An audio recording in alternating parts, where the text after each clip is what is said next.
fun. Summertime in the North Pole sounds like something of an oxymoron. But as the quaint little town of Holiday Haven approached the summer solstice, there was a slight shift in the air. The busyness of Christmas time was about to begin, and the residents, myself included, were enjoying the last few slow-moving weeks before life kicked back into high gear. Of course, at the North Star Reindeer Sanctuary, things never slowed down too much. Hotels and inns in Holiday Haven often ran specials to attract off-season tourists to the greater North Pole, and we still opened our sanctuary to guests 2 times a week during the summer months. It kept us busy, but was a welcome reprieve from the fire hose stream of guests we hosted in the winter. And even though we didn't have tourists on the property daily, we still had our herd of reindeer to tend to, and farm chores didn't stop for anything. I didn't mind it, though. At nearly 33 years old, this way of life was all I knew. I'd never traveled outside the North Pole before, and could go weeks without needing to leave my family's property to run into town for supplies or other errands. Well, that last part was quickly changing. I smiled across the frozen, snow-covered field as a white, winged horse swooped down from the clouds to land on the stone driveway beside the old farmhouse where my parents lived. A man in a black parka and snow pants dismounted the horse, with a fluid grace that spoke to the years of experience he had riding the stunning creature named Uller. "Looks like it's time for me to go," I told my reindeer, Starly, stroking my hand over the thick, snow-white hair covering her chest. My fingers snagged on a small braid, and I sighed. My little cousins had visited the week before and insisted on treating her like a live-action My Little Pony doll. Luckily, Starly didn't mind the attention and let the girls play pony beauty parlor. It had taken hours to brush away the layer of glitter hairspray they'd used on her back when I wasn't looking. "I'll have to brush that out when I get back," I told her. "I thought I got them all." "Loomy," the man called, already heading down the driveway. He smiled at me and sent my heart tumbling in a somersault. Nearly 6 months had passed since our first official date, an evening spent at the annual Yule Ball, but somehow I still got that butterfly feeling in my stomach every time I saw him. With one final pat to Starly's shoulder, I hurried for the wooden fence partitioning off the field from the long, winding driveway. "Hi, how was your flight? Seems like a nice day for it." I glanced up at the patches of blue sky peeking between fluffy white clouds. Corbin Frost, the prince of the Frost Kingdom, nodded. "The perfect day for flying. Although I must say things are looking even better down here on the ground." With a sly smile, he reached over the fence to cup the side of my face, his dark brown eyes sparkling before he moved his lips to mine. "Luby!" I jerked back from the kiss and turned to find my familiar, Sugarplum, an Arctic hare, hopping toward us. The hare's brown pelt stood out starkly against the snow packed along the driveway. "What's going on, Sugarplum?" "That man is back," the hare replied, giving Corbin a sideways glance. "Hello, Prince Corbin." "Hello, Sugarplum," Corbin said with a chuckle. "You don't have to call me Prince, remember?" I glared up the driveway. From where we stood, the front porch of the house wasn't visible, but I already knew who Sugarplum was talking about. "He has some nerve," I growled under my breath. "Who?" Corbin asked. I hauled myself over the split-rail fence. "Percy Lowell. He's a real estate developer from New York. He's been snatching up property all over the North Pole and surrounding areas, including Holiday Haven, so he can build short-term rentals and hotels. He's been after my parents for months now, trying to get them to agree to sell off some of the sanctuary's acreage. He's cagey about his precise plans, but it's pretty obvious what his goal is. The North Pole and the smaller communities are filling up fast. There is only so much inhabitable land, which is driving prices through the roof." Corbin frowned. "I can't imagine your parents ever going along with something like that." "No, of course not." I shook my head. But Mr. Lowell doesn't seem to like the word no. Last time he was here, Stephen had to threaten to call the Holiday Haven police to get him off the property, Sugarplum told Corbin before he began hopping back up the driveway toward the house. Corbin glanced over at me. You want me to get rid of him? For good? He paused, then cracked a grin. Okay, that sounded way more mob boss than I intended, but you know what I mean. I laughed. You can give it a try, Don Frost. Corbin chuckled and grabbed a hold of my hand as we began following Sugarplum. If nothing else, I could post a couple of royal guards here at the sanctuary. Since Jack is off on his royal PR tour, they haven't got much to do anyway. How is that going? I'm surprised you aren't with him, to be honest. Aren't you worried about him getting himself into trouble? Always, Corbin replied with a dry laugh. But we agreed that I should stay behind to be with our father.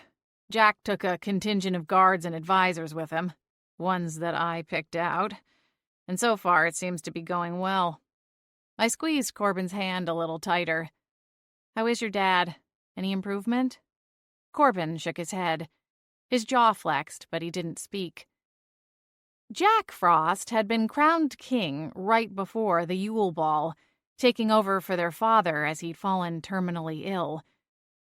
Jack wasn't anyone's first pick for taking the throne, not even his own. But there was a line of succession and centuries of royal tradition to uphold. Corbin was 18 months younger than Jack, and while he had no interest in taking the crown for himself, most in the Frost Kingdom would agree that he would make for a better king. Selfishly, I was very glad he was not. I wasn't sure things would have turned out the way they had if he'd been crowned over Jack. My mother stood on the porch of the farmhouse, her Sherpa-lined slippers anchored to the welcome mat. From the look in her eyes, she wasn't too happy about being pulled from her work. Percy Lowell was dressed sharply, as always, like something of a caricature from movies set in New York. A tailored pinstripe suit, tie and pocket square, expensive watch, flashy car, way too much cologne. A few minutes of your time.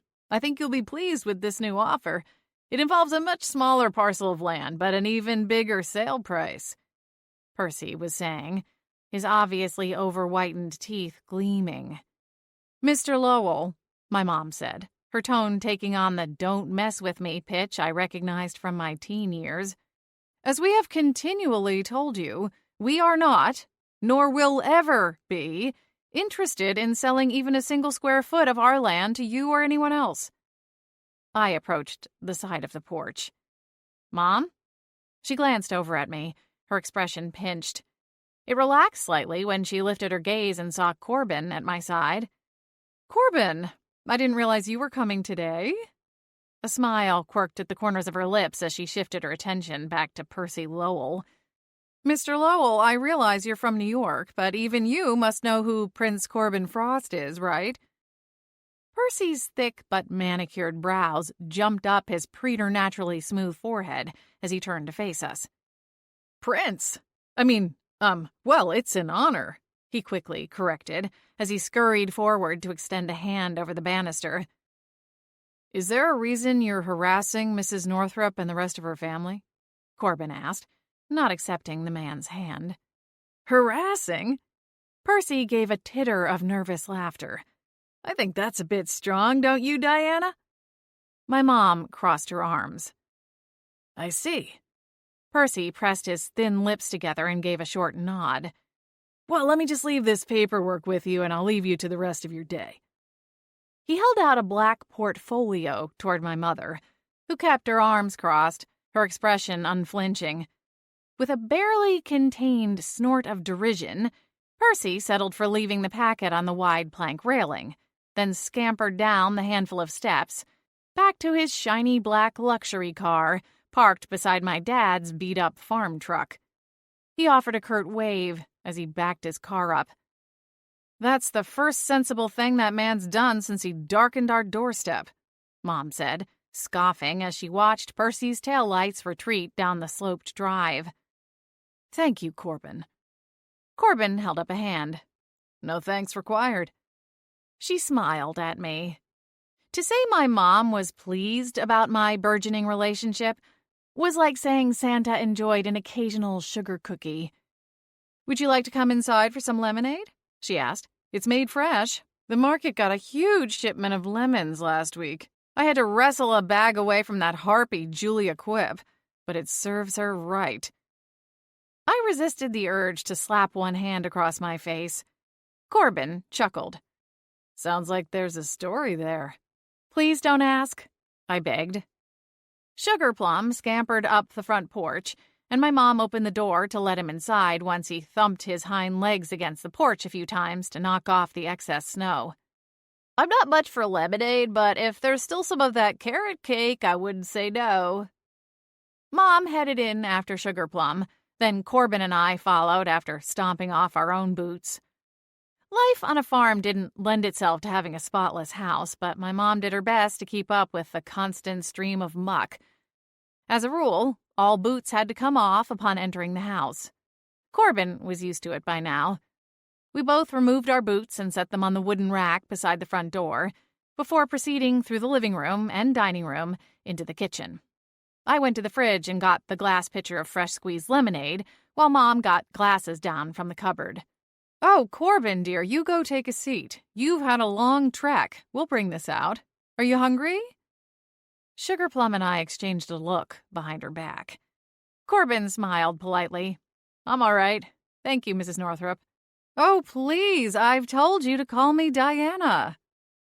She turned and busied herself with preparing a tray of snacks, in spite of his reply.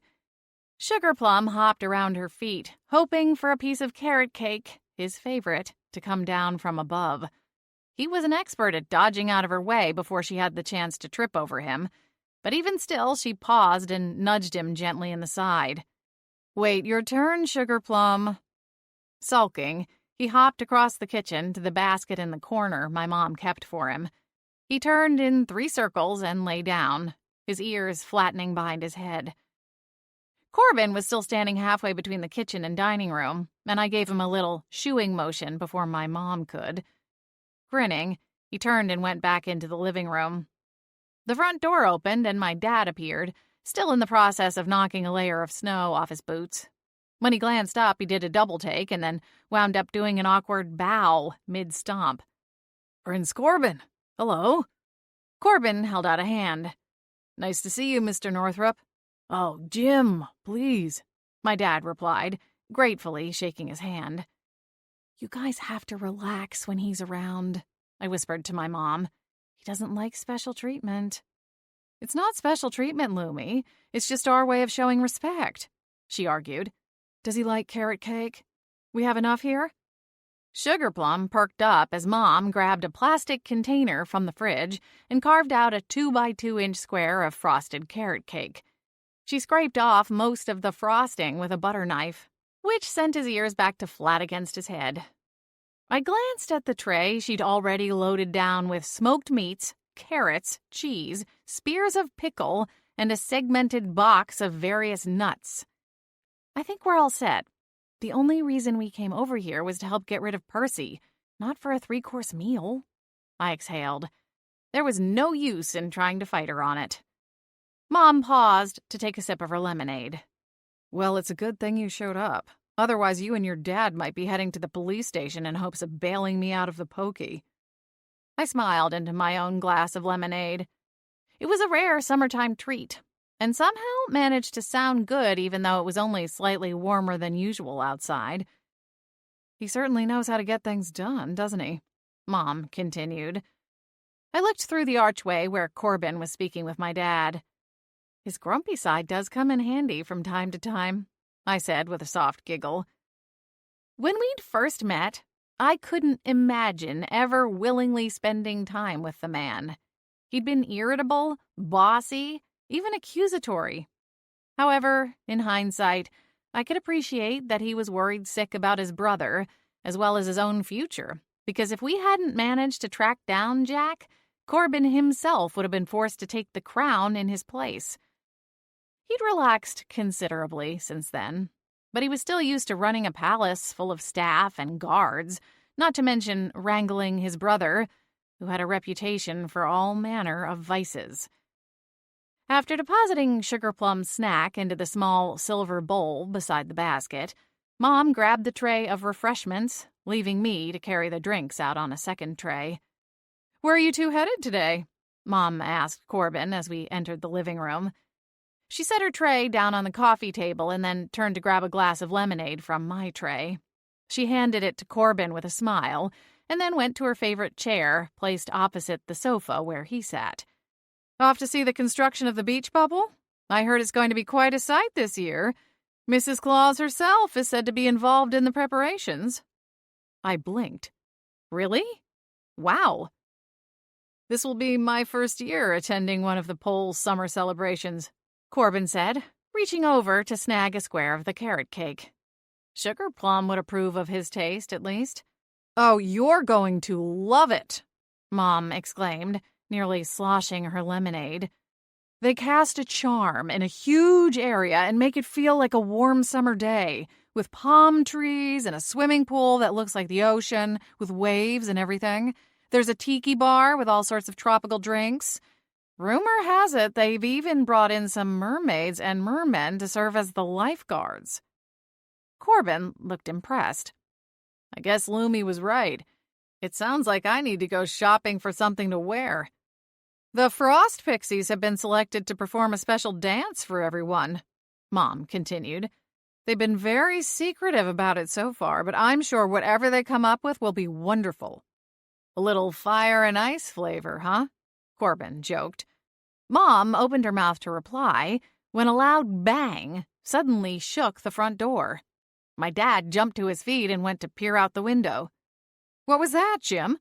Mom asked, craning around in her chair. Without replying, my dad opened the door and revealed a broken-apart mound of snow on the welcome mat. He frowned down at it. Snowball, I think." He stepped out onto the porch, but returned a moment later, shaking his head as he closed the door. "I don't know who threw it. Maybe a neighbor kid playing a prank."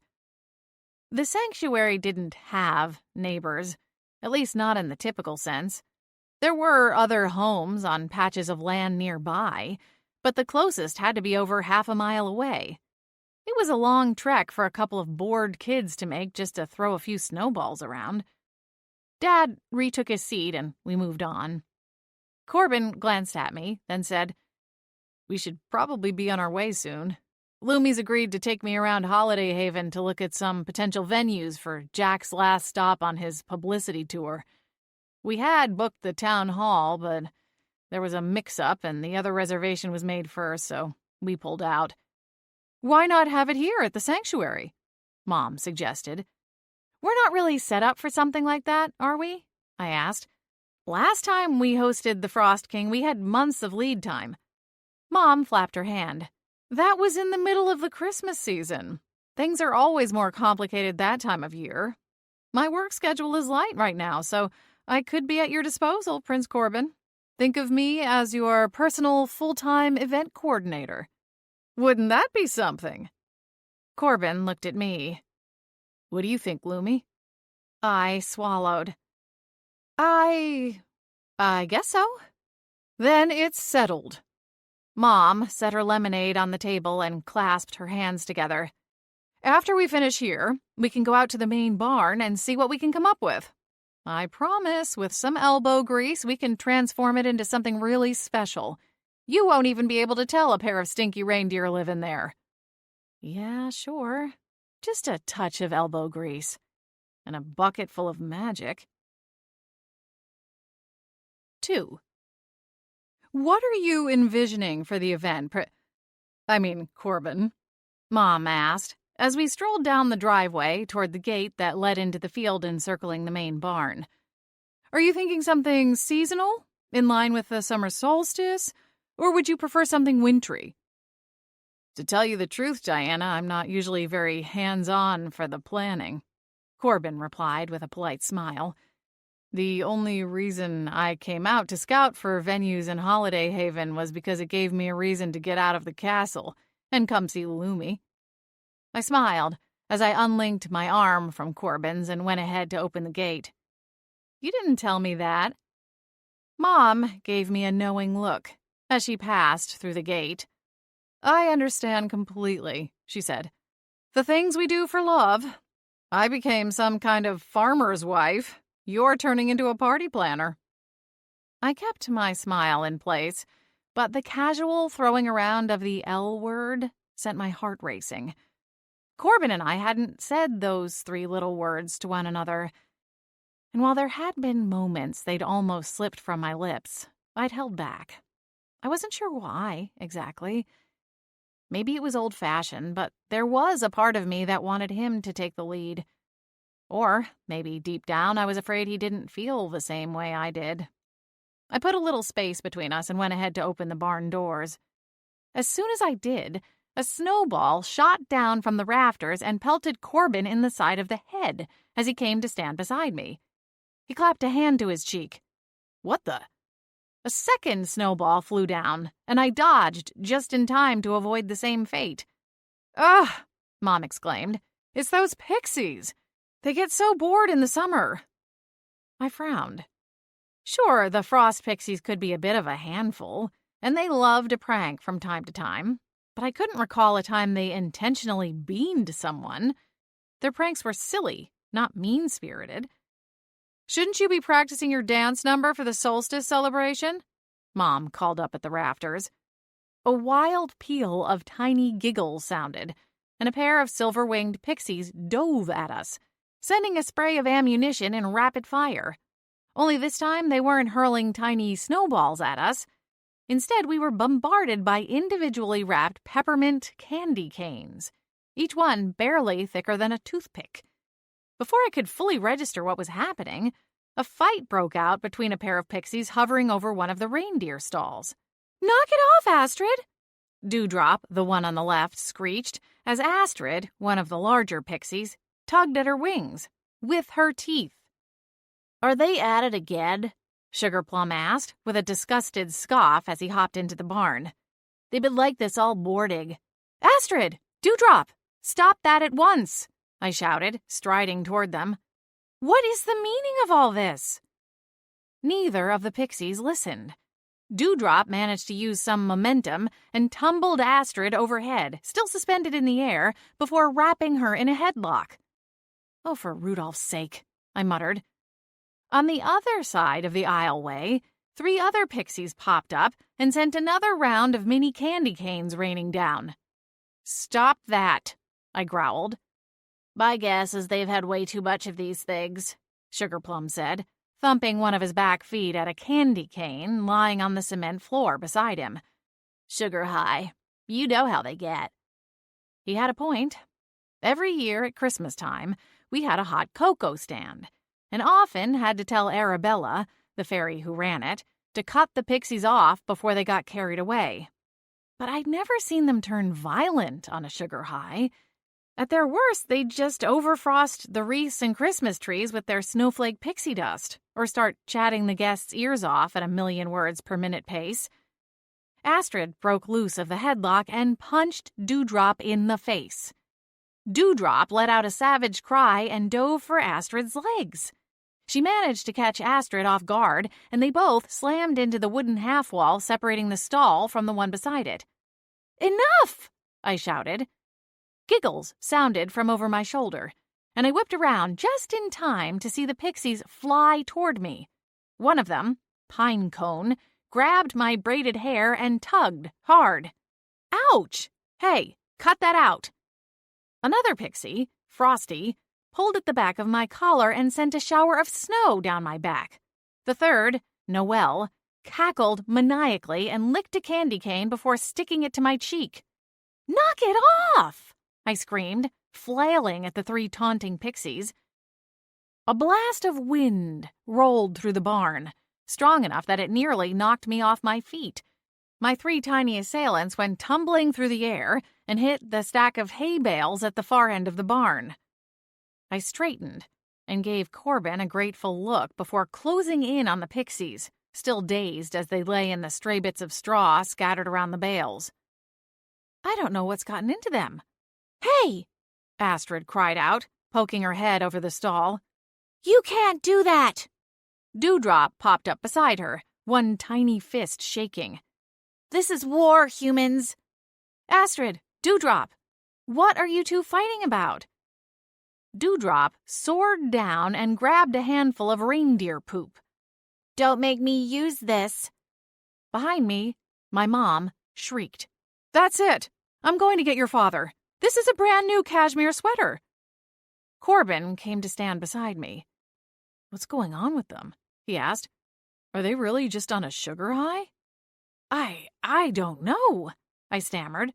"I've never seen them like this before." "Don't talk about us like we're not standing right here," Dewdrop demanded, bringing one hand back like she was about to throw out the first pitch at the World Series. I conjured a wall of ice, blocking the pellets before they could hit Corbin and me. Using the cover of the temporary shield, I ran to the corner of the barn and grabbed my wooden staff. Across the barn, the three in the hay pile were getting back to their feet, and judging by their tiny clenched fists, they were none too happy with Corbin's blast of north wind. I sent a surge of magic from my hand into the ancient staff. Runes carved into the wood burst to life with glowing blue light. "I don't want to do this," I warned the pixies, holding up the staff. "But if you don't calm down, I'll have no choice." The ice wall was clear enough that the pixies could see the illuminated runes. Astrid and Dewdrop screamed and flew at the ice barrier.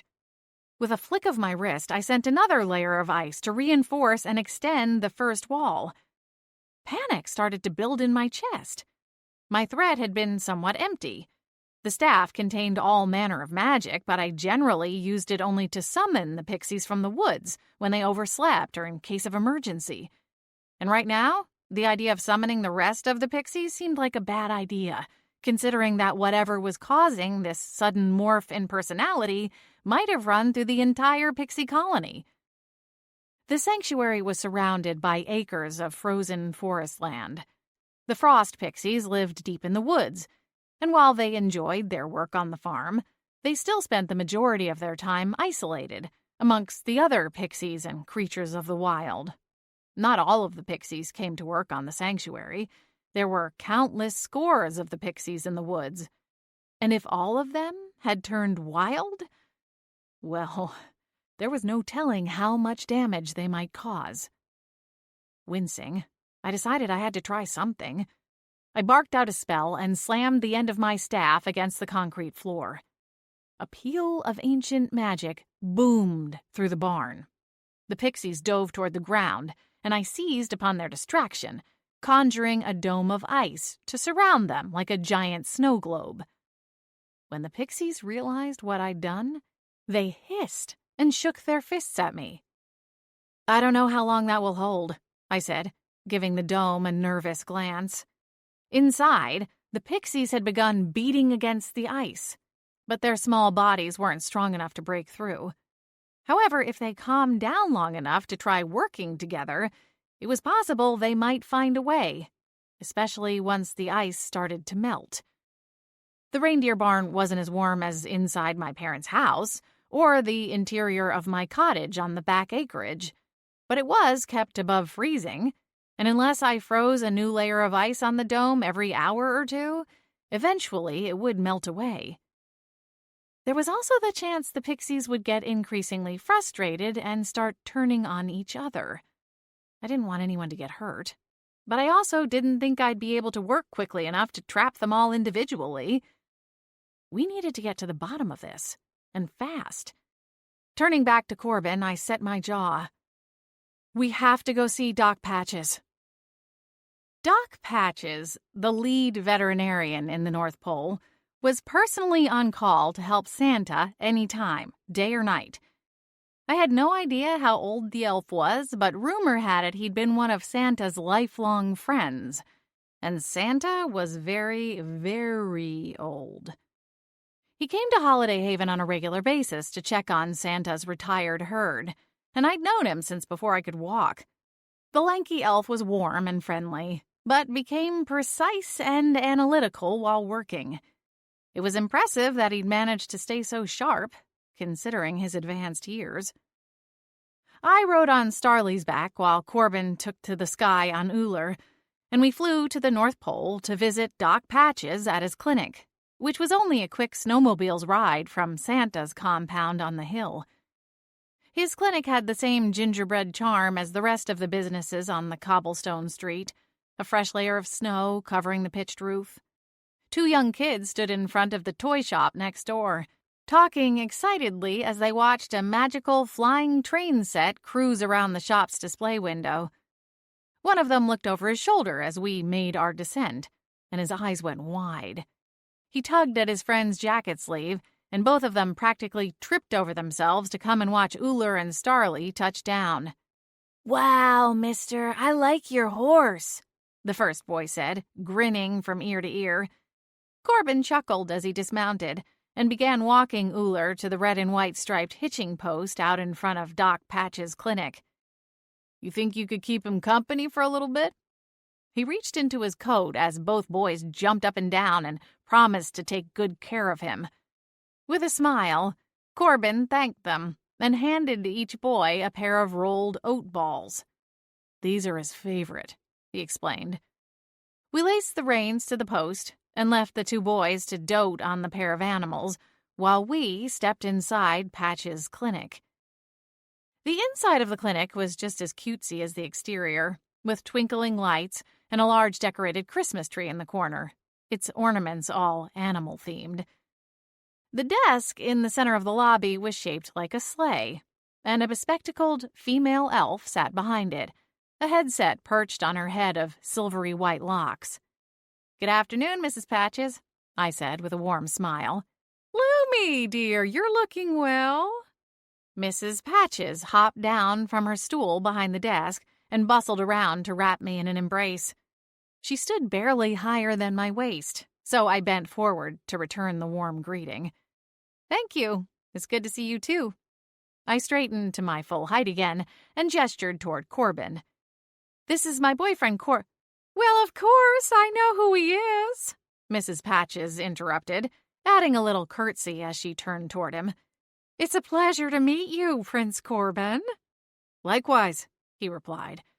Suddenly, Mrs. Patches twisted back to me, her eyes wide behind her spectacles. "Did you say boyfriend, dear?"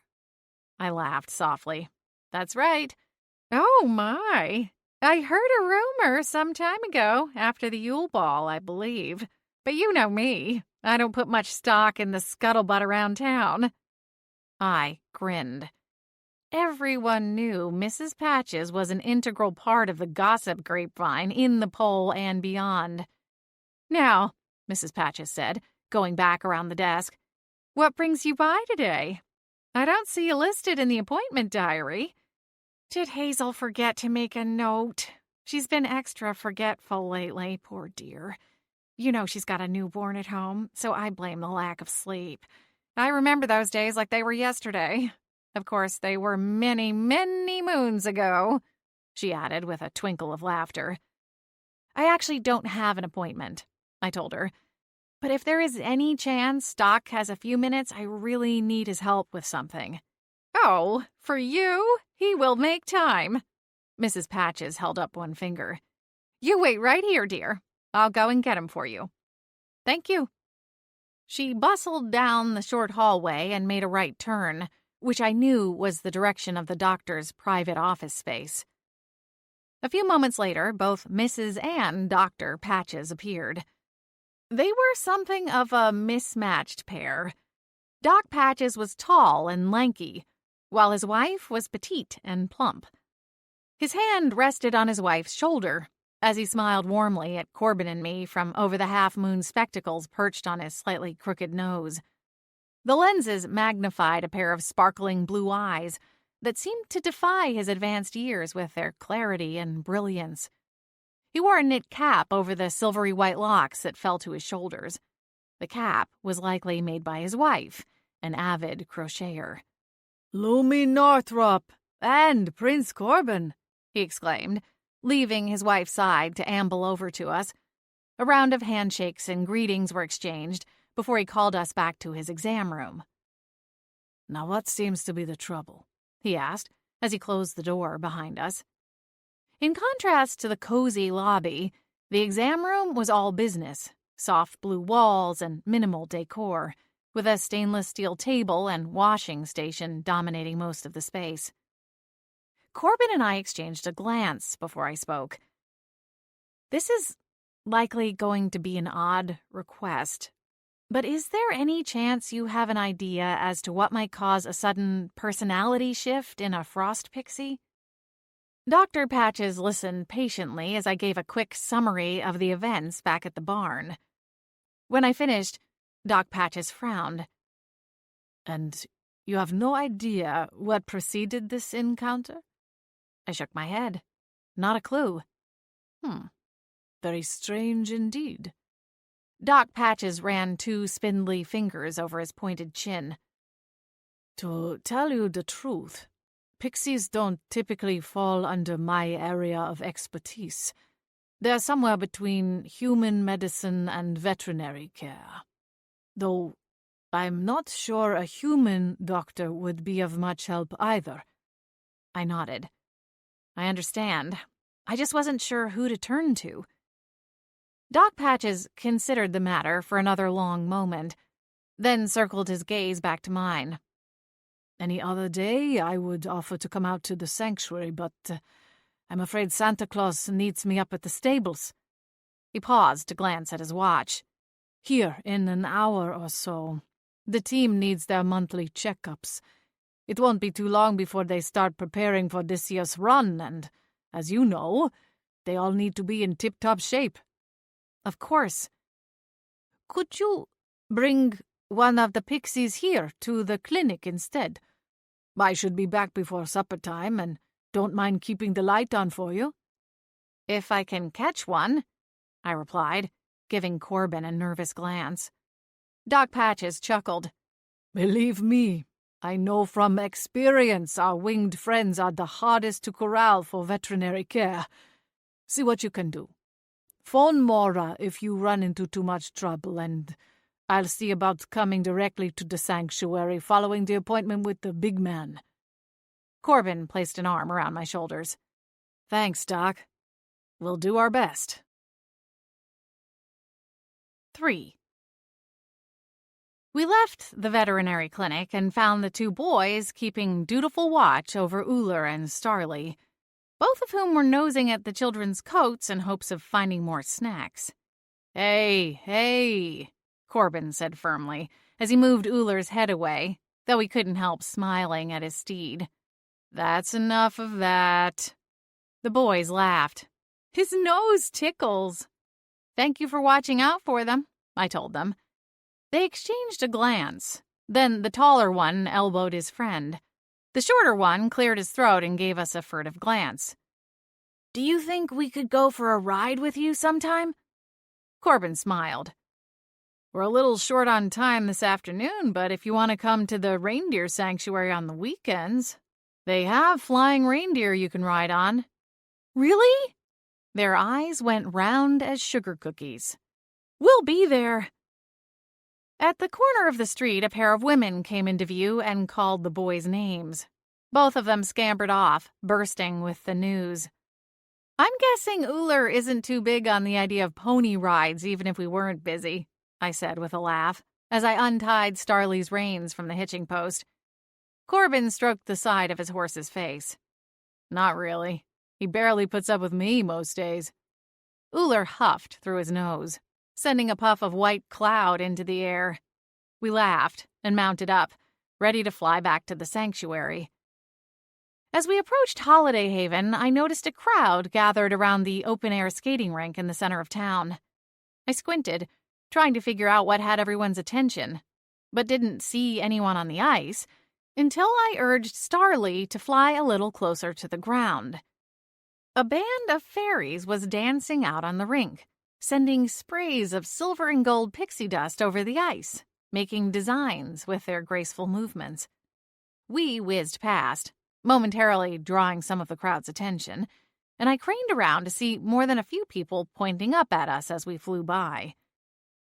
Until my relationship with Corbin began, I was well known around town, but my reputation was being the quiet reindeer girl or the Northrop's daughter. Now, I was Prince Corbin's girlfriend, and that was a very different kind of attention. The Frost family technically had no sovereignty over the North Pole, or any of the surrounding communities, but there were so-called royal watchers, similar to those in the United States being fascinated by the British royal family. Jack Frost was often found splashed across the covers of tabloids, and whenever he was in town, a crowd tended to follow him around. Corbin kept a much lower profile. He didn't give interviews or sit for photo shoots. He wasn't the face of the Frost family, but he wasn't completely removed from the hubbub either. And currently, with Jack Frost busy performing his royal duties and mostly staying out of trouble, the fascination and gossip had shifted to the romance between Corbin and the reclusive farm girl. Or at least, that's how the papers tended to describe me. The past 6 months had been something of a crash course in being a public persona, and I still wasn't quite used to it. Attending the Yule Ball as Corbin's date had been something like crossing a bridge and then taking a match to it. There was no going back to the way things used to be, back before I'd met him. It was an odd paradox, how my life had changed forever but somehow still felt the same. Most days I went through my familiar routine. I worked around the sanctuary, caring for the animals and helping to run the family's business. For long stretches, it would feel normal. Then, I'd go into town for one thing or another and see people gathering to whisper in little pockets as I passed them on the street. Some people were brazen enough to approach me and attempt to dig into my love life. Others took my photo without my permission. When Corbin and I were together, people were more polite, but we still wound up having candid photos published in the tabloids. Corbin was worth the extra attention, of course, but I did find myself less willing to go into town these days, preferring to visit Corbin at his home in the Frost Kingdom. People there were used to him wandering the streets and frequenting the local shops and restaurants. And if things got hairy, there were royal guards who could step in and provide space for us to escape from the prying eyes. I tried not to get ahead of myself, but my daily life left too much silence, and my thoughts often wandered. Lately, they'd been wondering what might happen if things were to become more serious between me and the Frost Prince. Our lives could hardly be more opposite one another, and I wasn't sure how we would ever manage to find a way to blend them together. Before Corbin came along, I figured I would stay on my family's property long term, maybe forever. I didn't like to think about it, but my parents weren't getting any younger, and one day they would need someone to step up and run the place. My older brother, Stephen, had 2 young children who split their time between living with him and their mother, Stephen's ex-wife, in the North Pole. I knew it put a lot of strain on him not being able to see his kids every day, and wondered if one day he would leave and move to the pole permanently. Our younger brother, Klein, already lived in the North Pole and worked as a banker. He had no interest in reindeer or running a farm. That left me. The sanctuary was my entire life. It was in my blood. My magic itself was intrinsically tied to the land. But then, Corbin's life and blood were equally intertwined with his royal duties.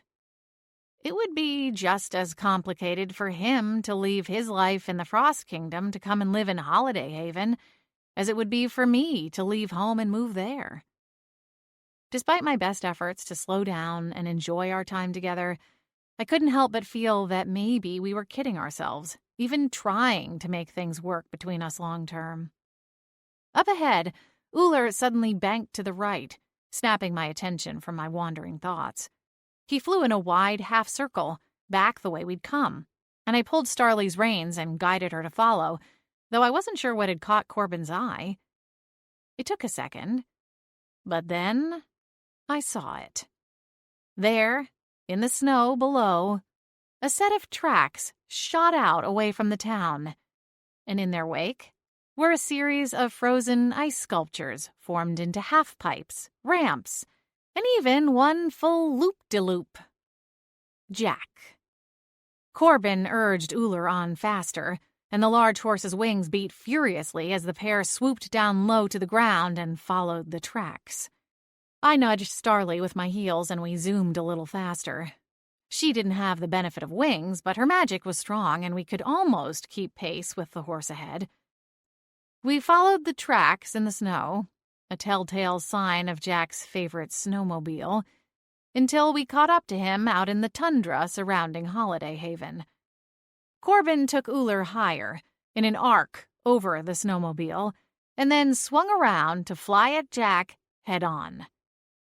Jack let out a loud whoop as the brothers locked into a dangerous game of chicken.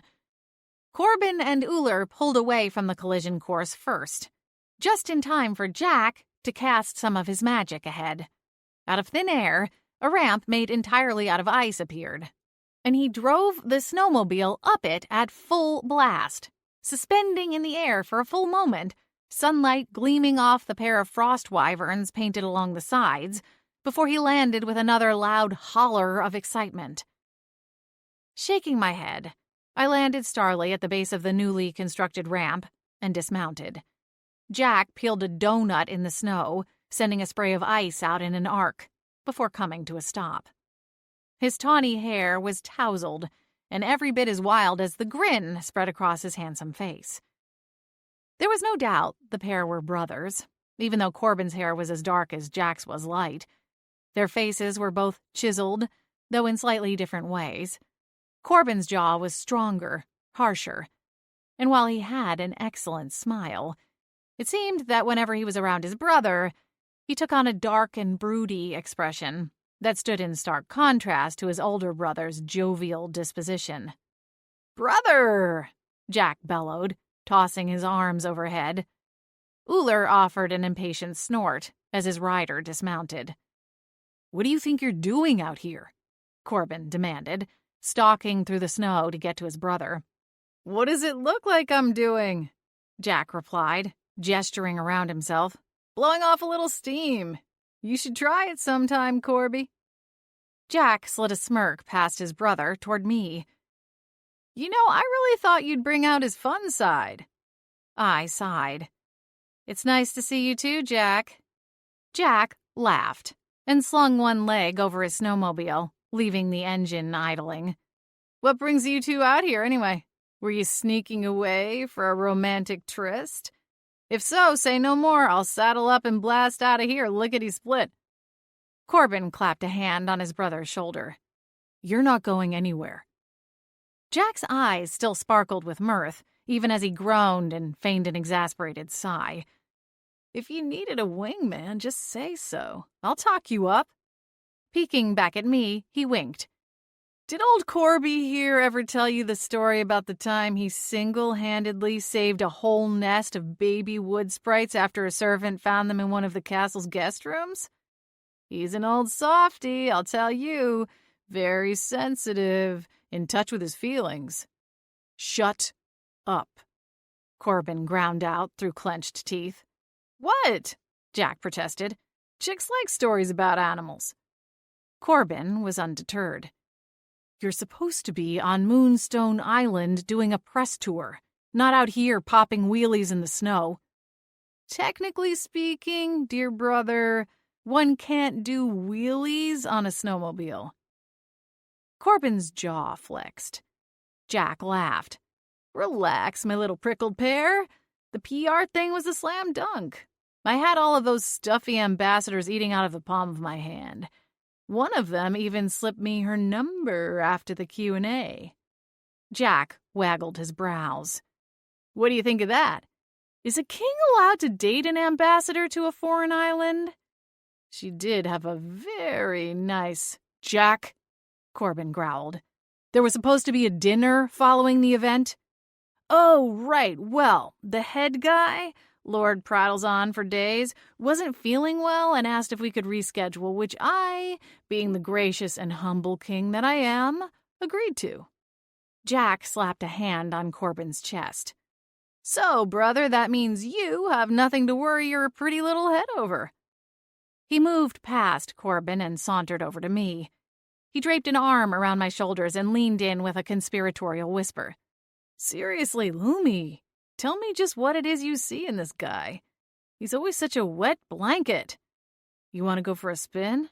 I promise you a good time. With your magic and mine working together, just think of the course we could build. I'll bet we could manage a double loop. What do you say? I laughed, even as I rolled my eyes. Do we have to have this conversation every time we see one another? I asked. Hey, you can't blame a guy for trying, Jack said. How's life on the horse farm? Reindeer sanctuary? I corrected. Right. Jack dropped his arm and wandered back to his snowmobile, not waiting for my answer. Jack wasn't generally interested in much of anything that didn't directly relate to him. I wasn't sure how any woman managed to put up with his endless chatter about himself. But then, considering the personality of his last girlfriend, they probably spent their dates competing to see which one could talk about themselves the most before the dessert course. Where are your guards? Corbin asked. I specifically told them not to let you out of their sight. Jack laughed. Don't worry, Corby. They're all probably 3 L's deep at the pub by now. I told them to put it on the royal tab. It's not like I need them out here. What's the worst that could happen? You know, for someone who got kidnapped and nearly killed 6 months ago, you'd think you wouldn't ask questions like that, Corbin muttered. He dragged a hand over his jaw. Hey, I'm still here, aren't I? Jack asked with a laugh. Corbin groaned. And where are you going now? He asked, as Jack climbed back on his snowmobile and revved the engine. You're meeting with the council tomorrow afternoon, aren't you? Yeah. I'm crashing at the chalet tonight with the guards before you even ask.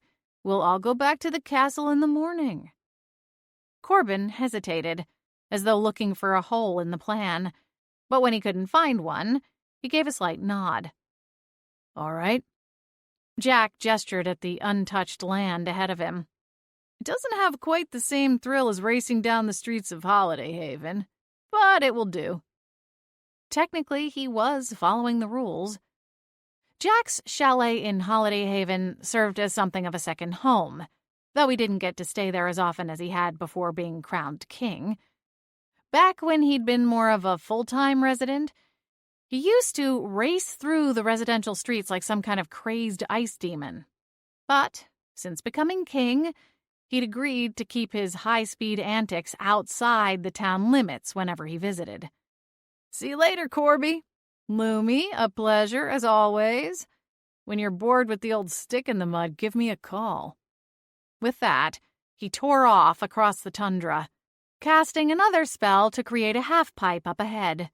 He zoomed up one side, then the other, before spinning the snowmobile in a full 360 turn, using another burst of his ice magic to stay suspended for the extra moment. Idiot is going to get himself killed one of these days, Corbin muttered to himself as he stalked back to Uller. I don't think there's anything you can do to stop him, I said softly. He's not exactly big on the whole listening concept, is he? Corbin scoffed. That's putting it mildly. He shook his head. Let's just hope he manages to have an heir before he breaks his neck. Save me the trouble of having to take over the throne. Little fingers of anxiety squeezed at my heart at the thought. If Corbin ever became king, where would that leave me? The idea of being a princess was nerve-wracking enough. To be queen would be downright terrifying. I decided to buy Jack a proper helmet as soon as I could get to the store. And maybe I'd see if they could add a jumbo roll of packing bubbles to my order for good measure. 4. By the time we returned to the barn, all that remained of the icy dome was a pile of shattered pieces. Astrid and the other renegade pixies were nowhere in sight. Sugarplum came hopping around the corner, his ears on high alert. Luby, you're back. What happened? I asked. Corbin bent and picked up one of the tiny candy canes the pixies had left behind. I didn't even know they made them this small, he mused to himself. Sugarplum's nose twitched as he stood up on his hind legs. Some of the other pixies came not too long after you left. I tried to stop the Blueby, but they banded together and dropped this shovel on top of the ice dome, and it broke. Glancing over my shoulder, I saw the broad shovel lying off to the side of where the dome had been.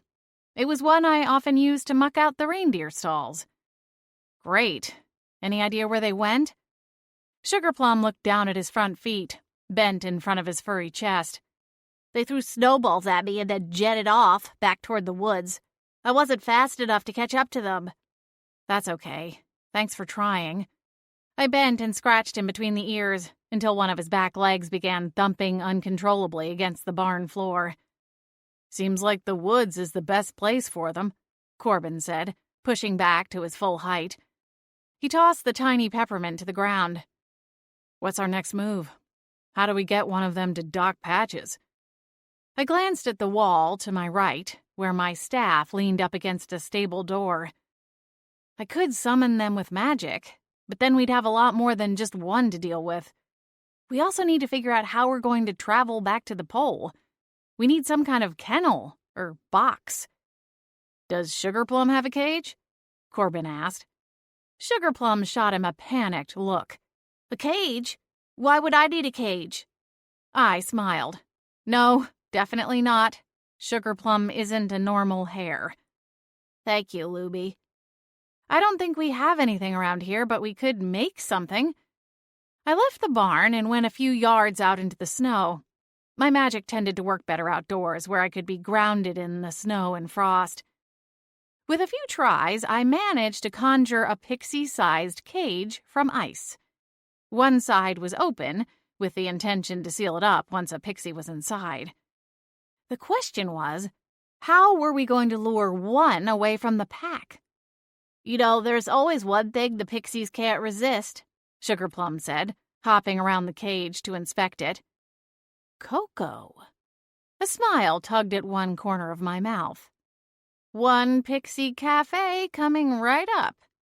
With a flurry of magic, I formed a pixie-sized picnic table inside the box of ice. I'll go get some cocoa. Sugarplum, do you think you could track down a pixie or two and let it slip there's free cocoa up here by the barn? My familiar didn't look too thrilled by the assignment, but he nodded his head anyway.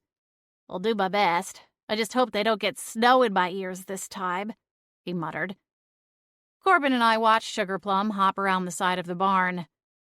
Tell you what, you stay here and I'll go get the cocoa. If you come inside, my mom will pounce on you to continue planning Jack's royal presser. Corbin grinned. Right. I probably should call the castle and let them know I've secured a venue. All right, I'll be right back.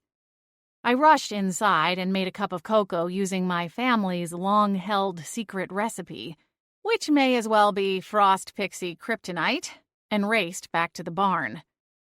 Corbin was still on the phone with the castle, so I busied myself with the rest of the preparations.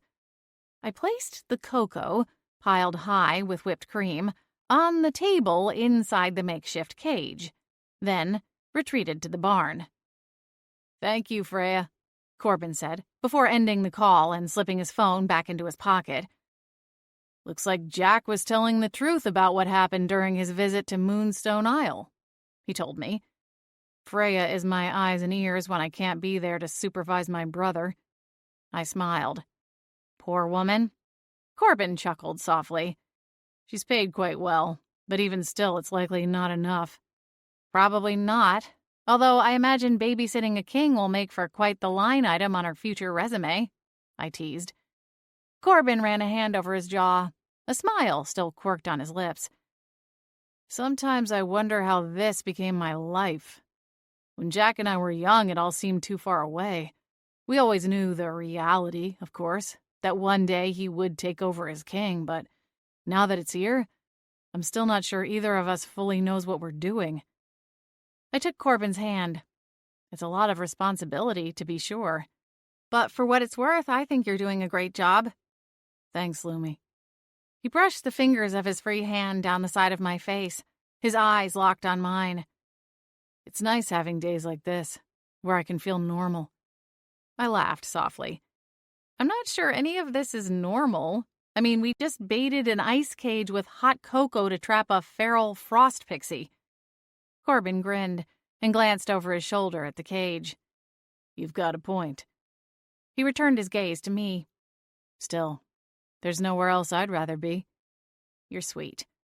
Heat flushed my cheeks. "I'm happy I have someone on the days when things go a little bit sideways." Corbin leaned in for a kiss, but before his lips met mine, the sound of someone clearing their throat interrupted.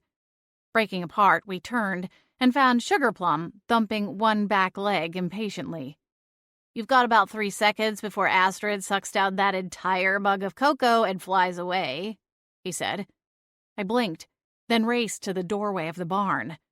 Sure enough, inside the cage, Astrid hovered over the mug of cocoa, all but bathing herself in the mountain of whipped cream, as she giggled over her good fortune of finding the sweet treat before the others did.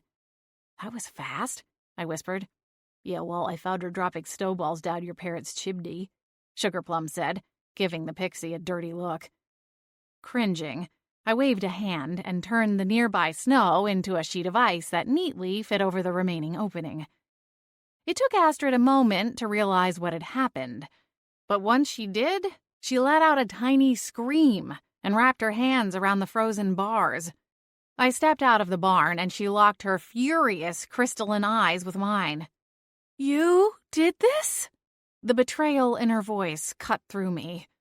I got close and squatted down beside the cage. "It's for your own good, Astrid. I think something has happened to you and the others." Astrid snarled and tore frantically at the bars, but it was futile. She wasn't strong enough to break through the ice, and we would be gone before any of the other pixies could come to her aid. "I'm sorry," I whispered. "I promise you'll be okay." Astrid screamed and thrashed some more, managing to knock over the contents of the hot cocoa mug. I shored up the bottom with another layer of ice and managed to freeze the soupy chocolate before it could melt all the way through. Straightening, I tried to shove the guilt aside. I'd known Astrid for most of my life, and I hated the idea of her being so angry with me. At the same time, the snarling, flailing pixie in the cage was nothing like the joyful, helpful pixie I knew. Her reaction only proved the point that something was seriously wrong. "We can both ride on Uller. I'll hold the cage in my lap," I said, turning back to Corbin. He frowned. "Are you sure you'll be able to hold on? I can always call for a royal coach." "I don't really want to draw any more attention than we already do." "Ah, understood." Corbin glanced at his winged steed, as if wishing there was some kind of seat belts attached to the saddle. "All right then, let's get going. But if at any point you feel unsteady, you have to tell me." I smiled. "I promise I won't fall." Corbin held the ice cage as I climbed onto Uller's back. Then he gently handed me the cage before climbing on in front of me. "Now we just have to hope this thing doesn't melt before we get to the North Pole." "I'll think cold thoughts," I teased. Corbin laughed and urged Uller into flight. We ended up waiting for a little while in the clinic's lobby, but Mrs. Patches did her best to keep us occupied, telling us stories about some of their more memorable patients, which had apparently included a baby ice dragon that managed to give Doc Patches a mild case of frostbite as he'd treated the poor thing for a head cold. When Doc Patches returned, he took both of us into the exam room, leaving his wife to close up the front. I placed the cage on the table and then stepped back to give the elf space to work. "Was everything all right with the reindeer?" I asked, while Doc Patches put on a pair of thick gloves. Likely a safety precaution born in the aftermath of the baby ice dragon's accidental attack. "Oh, yes. You know Santa. He dotes on them as if they were his own children," Doc Patches answered with a jolly chuckle. "Now, let's see."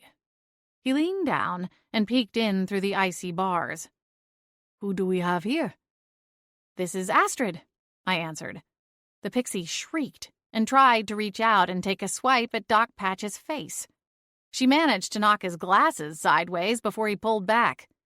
My, he tutted. Someone is quite unhappy. Corbin and I exchanged a glance. And you said all of this started today? Patches asked. It came on suddenly, I mean. Yes, I nodded. They were on the farm yesterday as late as 8, maybe 9. We were stringing up some new Christmas lights. The Pixies always like to help, and they're quite useful for reaching the highest places. This was PM? Doc Patches asked, glancing at me from over the top of his spectacles as he bent forward once more toward Astrid. Yes, PM. I didn't see them this morning while I was doing chores, but that's not unusual. They tend to sleep in, even more so in the off-season. But Sugarplum said he saw a few of them fighting out in the field earlier today. It's not like them to fight over anything. Doc Patches continued his visual inspection for a few moments in silence. When he straightened, he clasped his gloved hands together. I think we might need a light sedative in order for me to run some tests.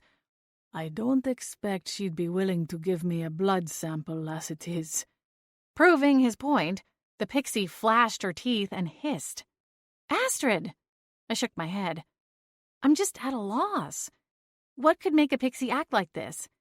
It's like she's gone feral. My best guess is they all got into something. A plant or food, perhaps. And whatever it isn't mixing well with their magic. They feel out of sorts, and that makes them grumpy. I can run a basic blood test and see if I can narrow down what we're dealing with. I nodded. Okay.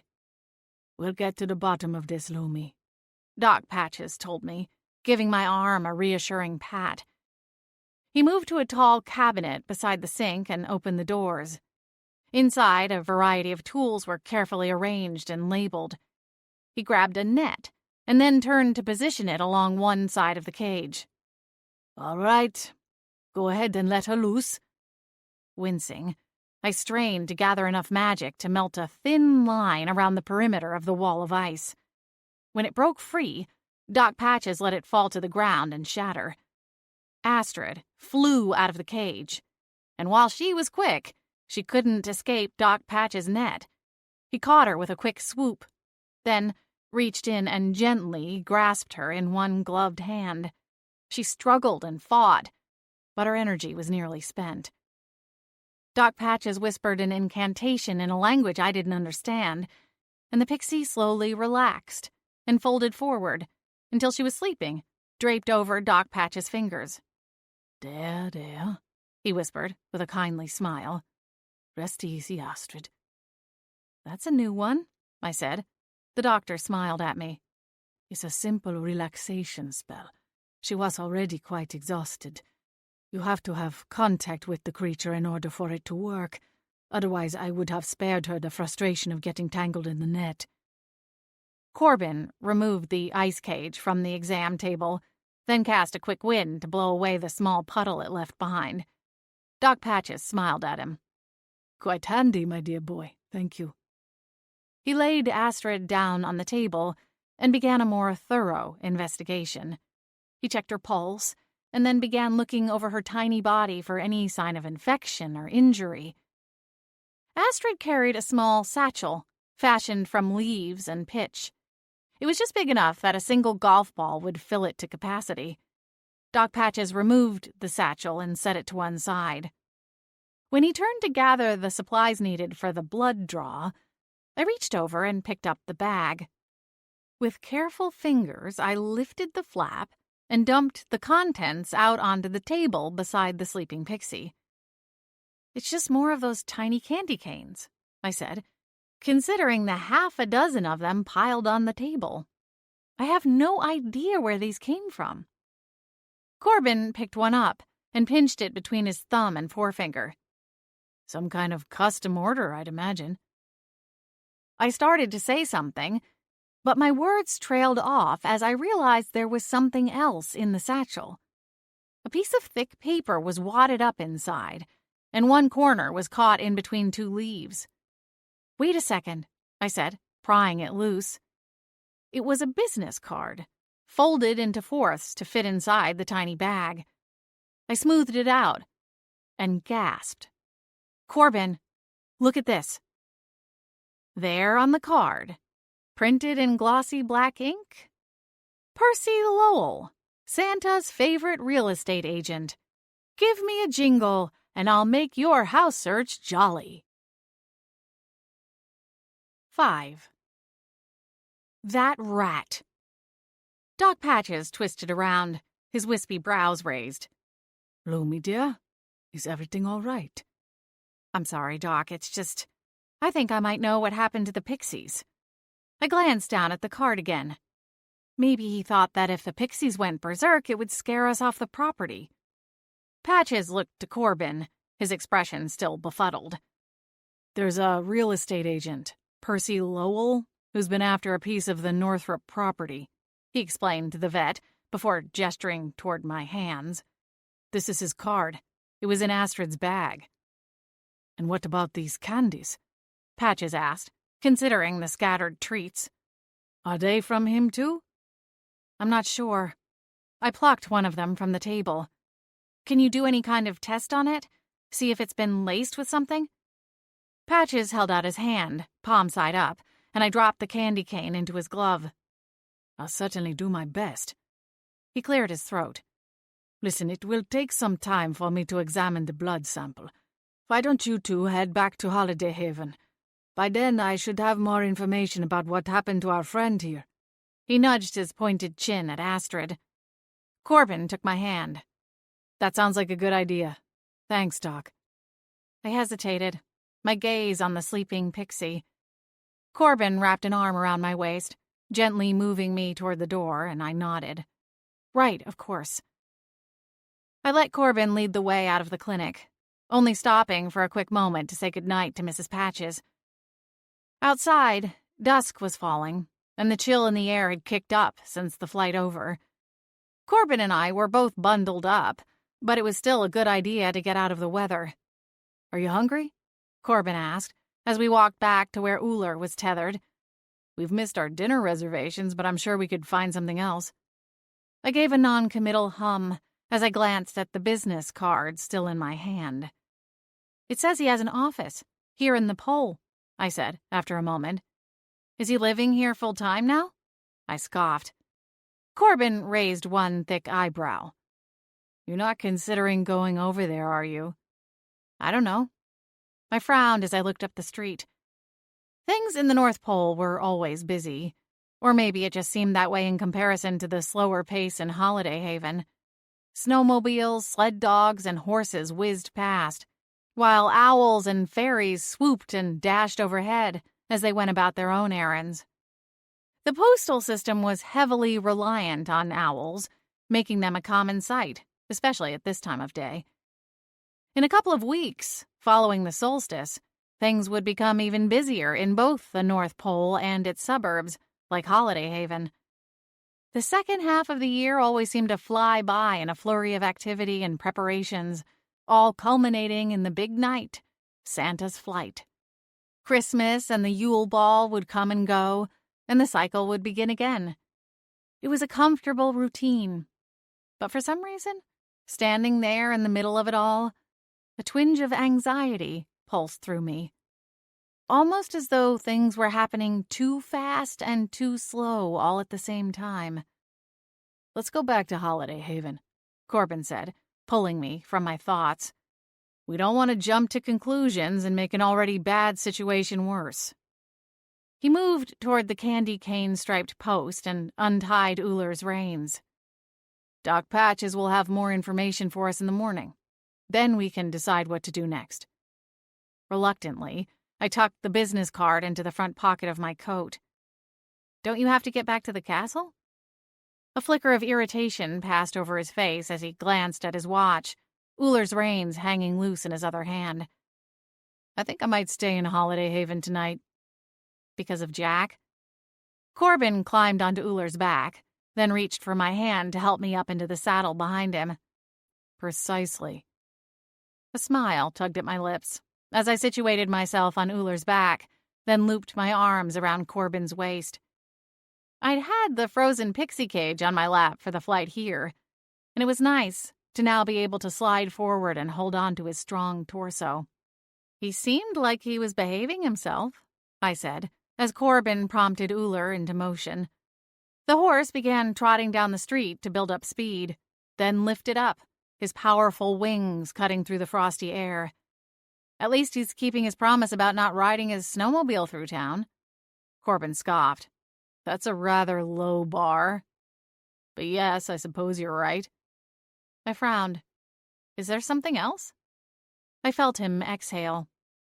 My father wants to see Jack married before his passing.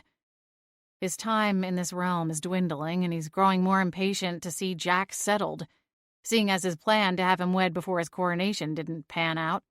Aha, and I'm guessing Jack is still just as disinterested as before, I replied. He's changed a little since what happened last winter, but I still can't see him settling down anytime soon. He'd rather be out on his snowmobile than going on proper dates or tending to royal business. I wasn't sure how to reply. Corbin tended to take on too much as it was, always serving as some kind of go-between for his brother and his father, something that had only intensified since his father's terminal diagnosis. Have you considered hiring some kind of matchmaker? I asked. Surely there has to be someone who could help. Corbin laughed. I'm fairly certain Jack would send them running from the castle within 30 minutes. He wouldn't exactly be a cooperative client. Who says he has to know? I asked. What do you mean? Hire the matchmaker, give them all the qualities Jack would want, and let them do the rest. Think of it like a professionally arranged blind date. Corbin considered it for a moment. It's not a bad idea. The question is, what kind of woman could make Jack change his mind about living life as a permanent bachelor? I think with Jack, it's about the chase. So maybe someone who isn't interested in him would be the key? Someone who he has a lot in common with, but who isn't initially interested in him. Or even better, someone who doesn't even know who he is. So, essentially, I need to find him a snowmobile mechanic who loves beer, darts, and bad karaoke, who also happens to be from another country and or is independently wealthy and not interested in chasing after a royal crown, Corbin said, laughing as he got toward the end of the laundry list of qualifications. I giggled. Yeah, exactly. I mean, how hard can that really be? We laughed as we soared out of the North Pole, the sound echoing across the wild tundra. Uller touched down near the open-air rink in the center of town. The outdoor market was shuttered for the season, but there were still a lot of people milling about the town square, enjoying the crisp evening. A few vendors had year-round carts where they sold treats, and the smell of kettle corn and roasted chestnuts called out to me like a siren song, reminding me that I hadn't had anything other than half a glass of lemonade since that morning before I'd started my chores. I often forgot to eat while working on the farm, opting for a large breakfast and dinner with only a handful of snacks throughout the day, though I usually ended up sharing those with the reindeer, not always by choice. Corbin waited for me to dismount before following. Then he took Uller's reins in one hand and my hand in his other one. So what sounds good? Looks like there are a few options out here, but I think something indoors would be better. Agreed. As I was considering the nearby restaurants, a flurry of activity caught my eye. The fairies I'd seen on our way out of town were still performing for a dwindling crowd around the ice rink. I wonder what that's all about, I commented. Corbin didn't hear me, his mind locked in on finding a meal. Not that I could blame him. Based on the rumbling of my own stomach, I should focus on the mission too. Still, it was odd to have such a lengthy, impromptu performance. Normally, formal events were advertised around town, but I hadn't seen anything about this one. How about Wet Your Wassail? Corbin suggested with a grin. We know that place is now a Jack-free zone. I turned my head away from the fairies on the rink and nodded in agreement. Sure. Since being kidnapped and stowed away in the pub's basement, Jack hadn't returned to what was once his favorite haunt in Holiday Haven. I figured he'd eventually return, as they served the best lager in town. But for now, we could guarantee he wouldn't pop up to interrupt our meal. When is the next open mic night? I asked, as we headed over to the pub. Are you going to play? Corbin shrugged. I don't know. Maybe. Grinning, I nudged my arm into his. You should. As much as Sugarplum and I have enjoyed our private concerts, it would be fun to see you perform for a real crowd. Corbin smiled down at me. I'll think about it. The English-style pub was a quick walk from the center of town, and within a few minutes we were shrugging out of our heavy coats and being shown to a corner booth. The darkened interior made it an ideal place for us to enjoy a meal, away from prying eyes. Most people at the pub were seated around the bar, while the establishment's owner, a vampire named Clarence Griswold, held court, slinging drinks and telling jokes. Corbin handed me a menu, and we settled into a familiar discussion of what to order. Moments like this made it easy to forget who I was with. At the pub on a chilly weeknight, chatting about the various merits of mozzarella sticks versus onion rings, we were just any other young couple.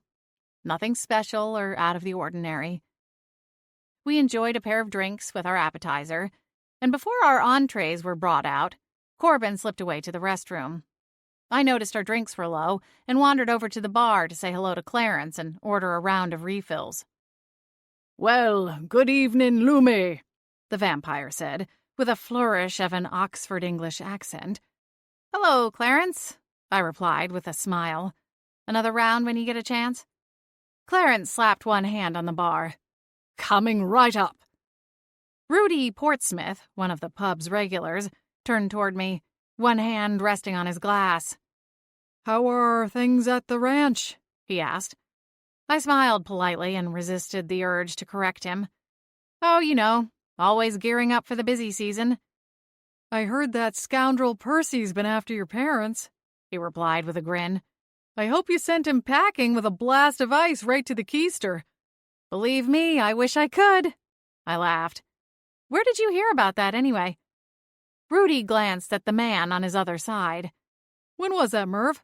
2-3 nights ago? Merv, an elderly gentleman with a balding head of gray hair, twisted his face as he considered the question. Must have been Tuesday? He was in here bragging about being on the cusp of his biggest deal yet. Of course, once he said it was about your farm, none of us believed him. We know your family will never sell. Clarence returned with my drinks.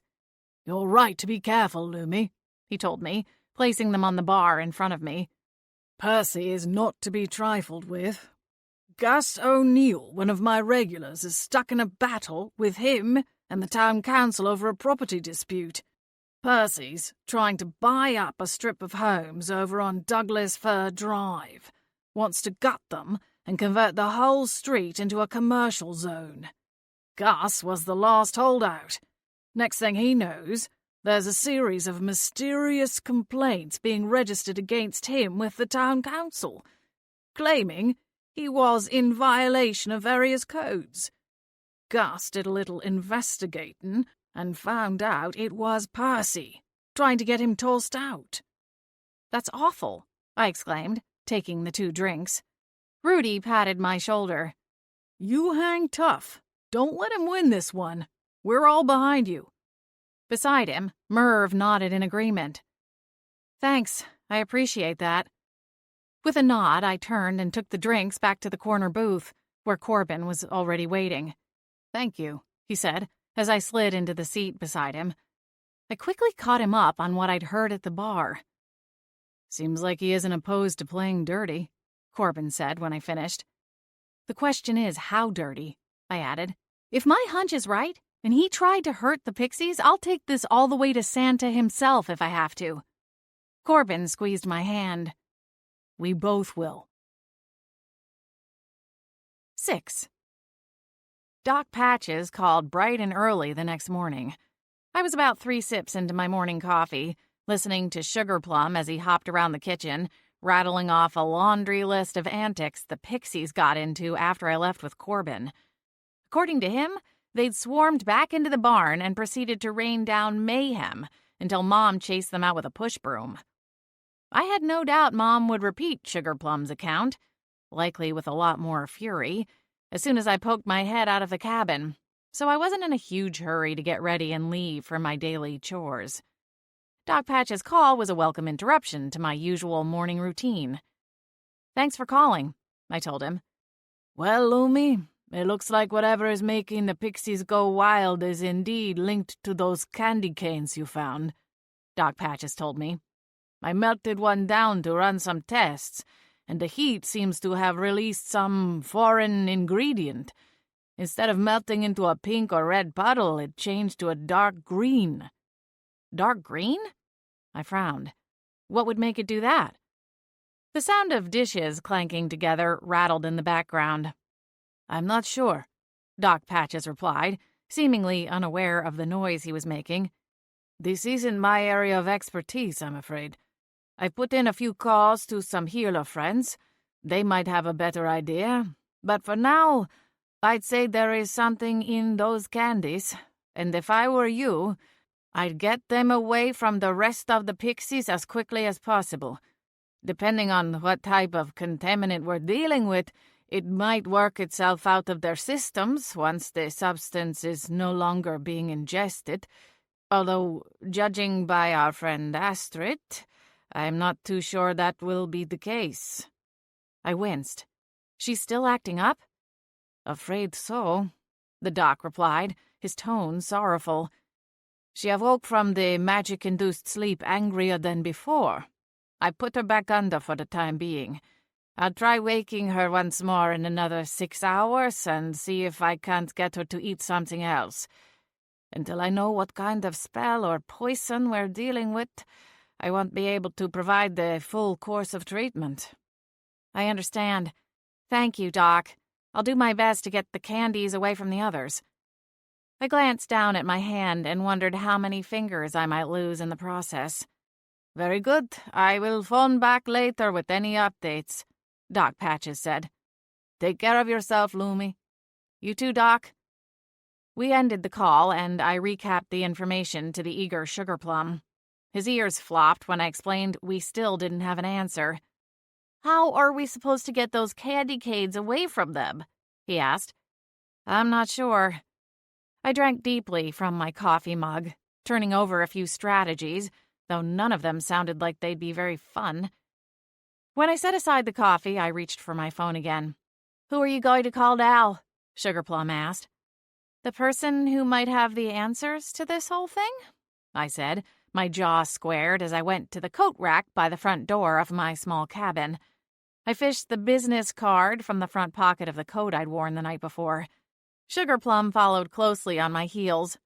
"Who's that?" he asked.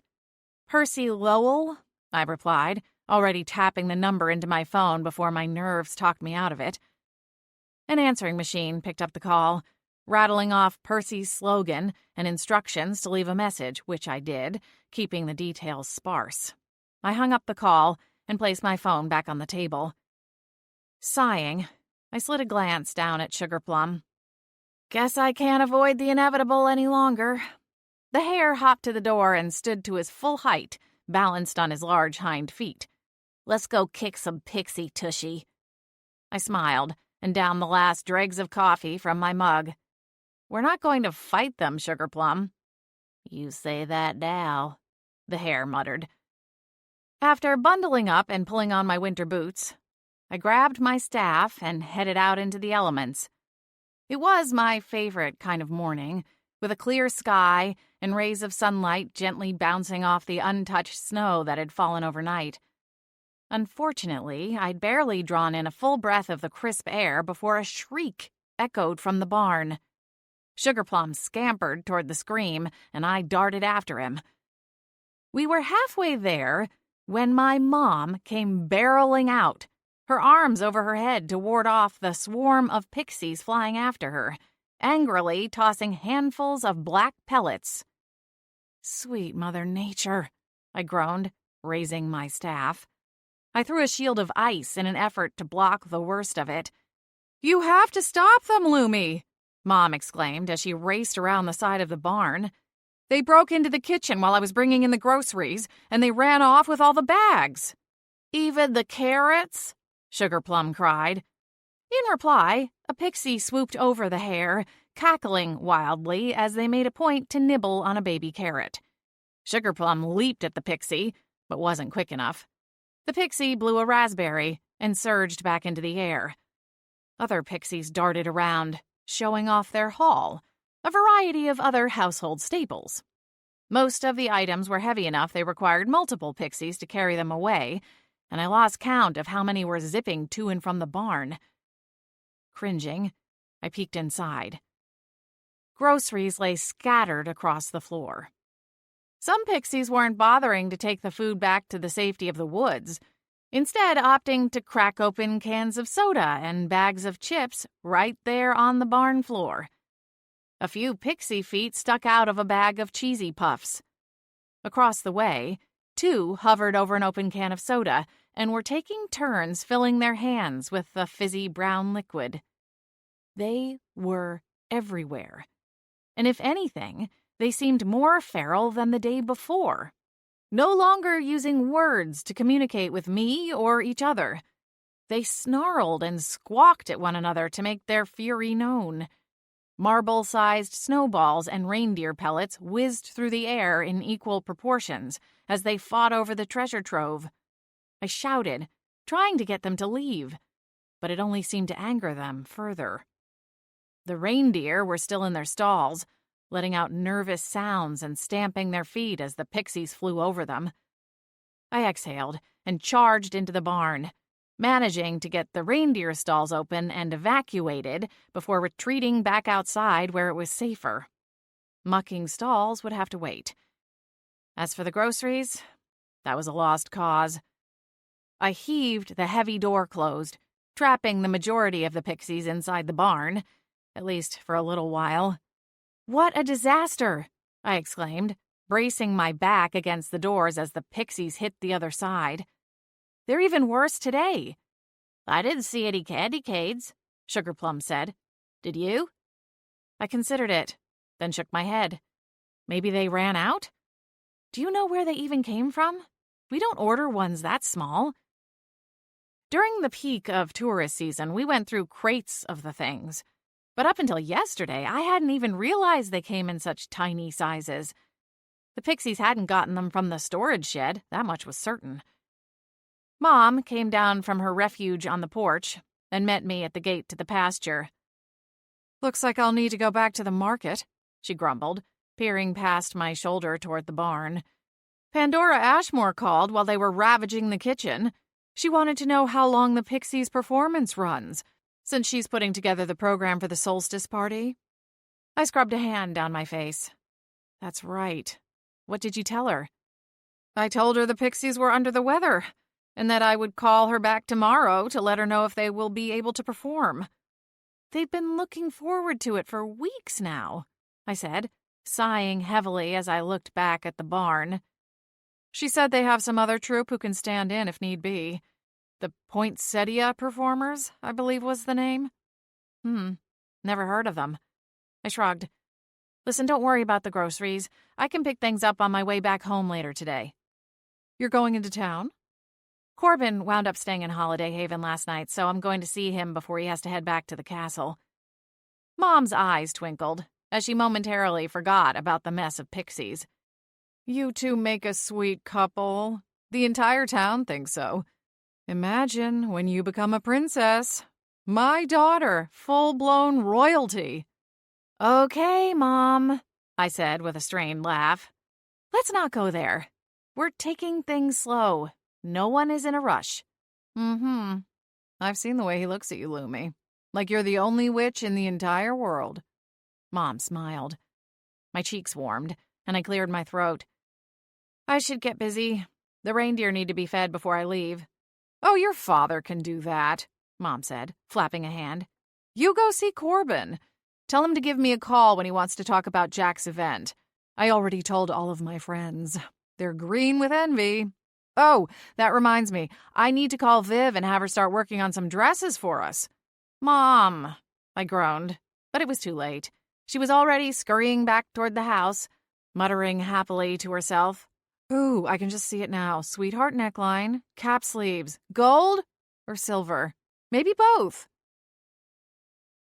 I called Corbin, and we made plans to meet in the town square. I said goodbye to Sugar Plum, ran a comb through my hair, and saddled up Starly, who was all too happy to leave the barn behind and go for a flight. We touched down outside the Candy Cane Cafe, and I popped inside to order 2 cocos to go. Then, with Starly keeping pace beside me, we walked to the town square to wait for Corbin. The ice rink had a few early morning skaters, most of whom seemed like professionals, judging by the way they whizzed and leaped along with the cheery music piped out from the speakers stationed around the rink. I found an empty bench nearby and settled in to watch them practice as I enjoyed my cocoa. After a while, I started to wonder what was keeping Corbin. Setting his cocoa to the side, I dug my phone out of my pocket. There weren't any messages or missed calls from him. But after another minute, it buzzed in my gloved hand. It wasn't Corbin's name on the screen, though. Instead, it was an unknown number with a North Pole area code. Hello? I answered. Is this Loomy Northrup? A male voice asked. It is? Who is this? Percy Lowell, returning your call? Oh. My stomach squirmed. I'd been full of bravado when I'd made the call to his office earlier that morning, but now my courage had deflated back to its normal size. Right. I need to speak with you about my parents' property. Glad to hear it. I glanced at my phone to see the time. I'm in Holiday Haven now. It will take me a little while to get to your office. You're in luck, Percy interjected. It just so happens that I've recently expanded into a satellite office here in Holiday Haven. Business has been booming, and you know how tiresome it is commuting back and forth from the pole all the time. I'm just down on Gingerbread Lane. You can't miss me. Oh, okay. My hand clenched the phone a little tighter. Well, then I guess I'll be there shortly. Looking forward to it. The call ended, and I stuffed my phone back into my pocket. Glancing around the square, I still saw no sign of Corbin. He was almost 15 minutes late, which wasn't like him.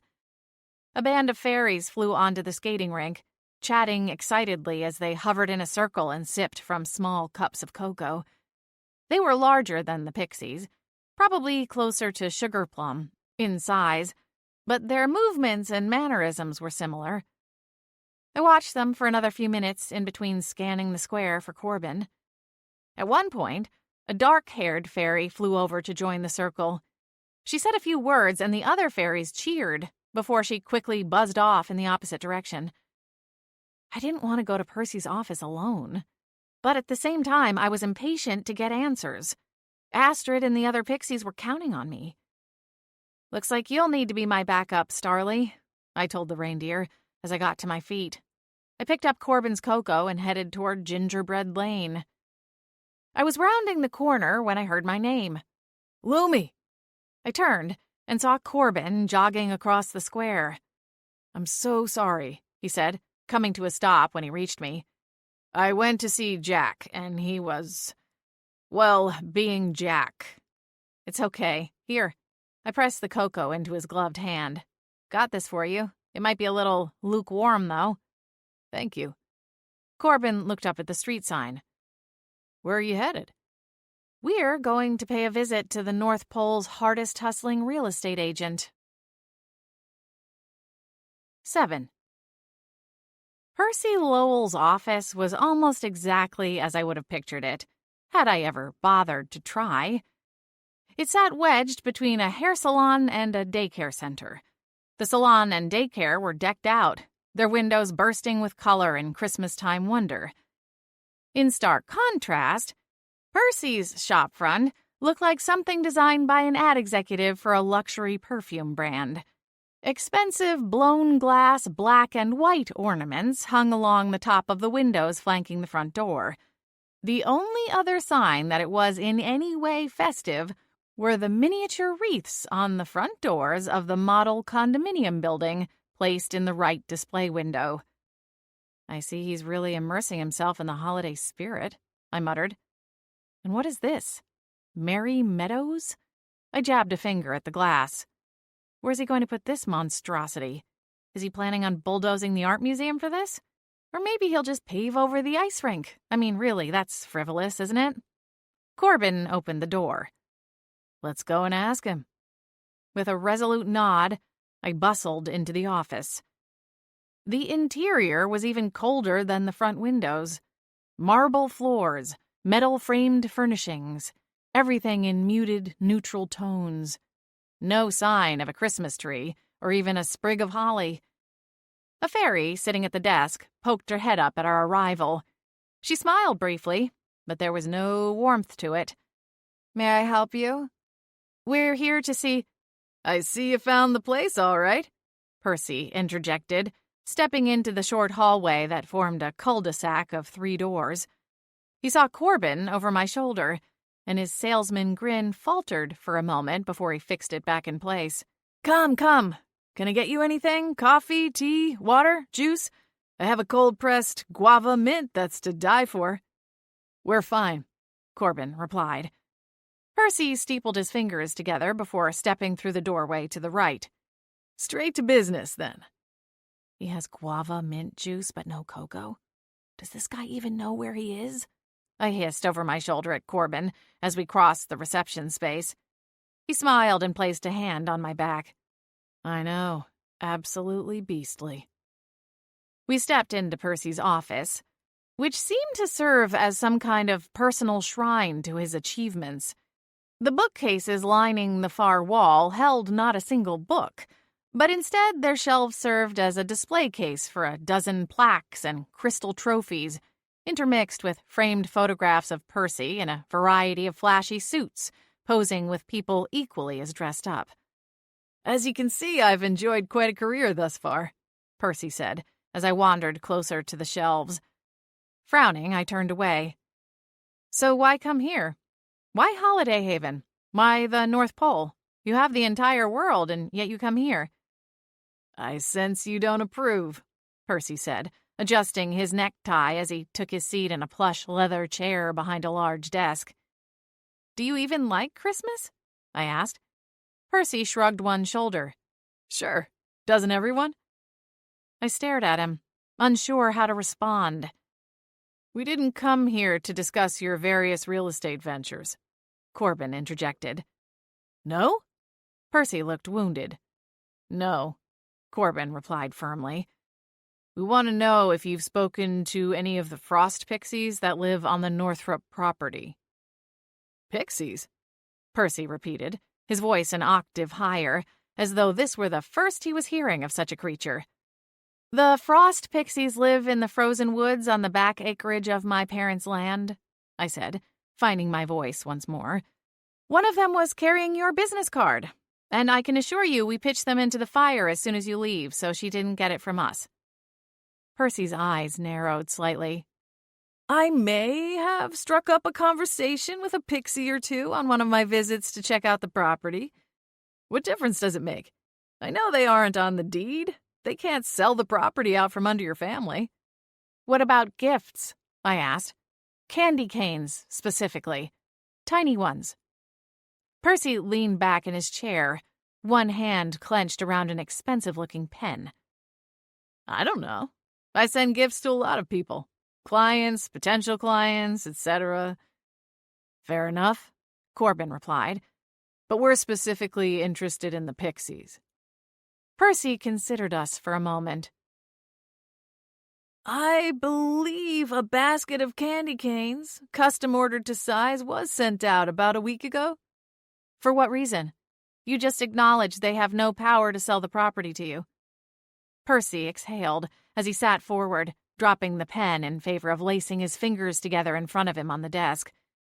"I thought perhaps they might prove to be an ally in persuading your parents to sell. I promised their lands would remain untouched if they agreed to help me secure the sale. I don't think it did any good. The one I talked to had the attention span of my ex-wife at a pop-up shoe sale. Percy's jaw flexed. Anyway, they mentioned they liked candy, so I had my confectioner send a batch to them. My mouth dropped open. You have your own confectioner? Well, no, but I'd say I make up a good 50% of Haley's profits at present. And there was no funny business? With the candy, I mean? Percy frowned. I'm not sure I follow. Funny business? I glanced at Corbin, wondering if it was wise to spill the details of the entire ordeal. The candy canes were contaminated, Corbin said, shifting his gaze to the slick agent. You don't know anything about that? Contaminated? Of course not. Why would I intentionally give anyone rotten candy? I'm trying to make a deal here. As much as I hated to admit it, his reaction sounded sincere. He'd either missed his calling as an actor, or he was telling us the truth. Did something happen to the Pixies? Percy asked. Are they all right? They will be, I said, hoping I was right. But you need to stay away from them, and from my parents. I know you think you can eventually name some price or try some trick and get your way, but I'm here to tell you that's not the case. The sanctuary has been passed down for generations of Northrops, and you aren't going to end that tradition. All I'm asking for is a small parcel, Percy insisted.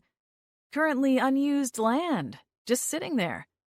To you it might look unused, but the frozen wood is its own kind of sanctuary. Wild reindeer, hares, birds, pixies, sprites. I shook my head. You cannot have any of it. Give it up, now, or I will have no choice but to take my concerns to Santa Claus. Santa Claus? Percy's lips thinned. And what makes you think he would get involved in a real estate spat?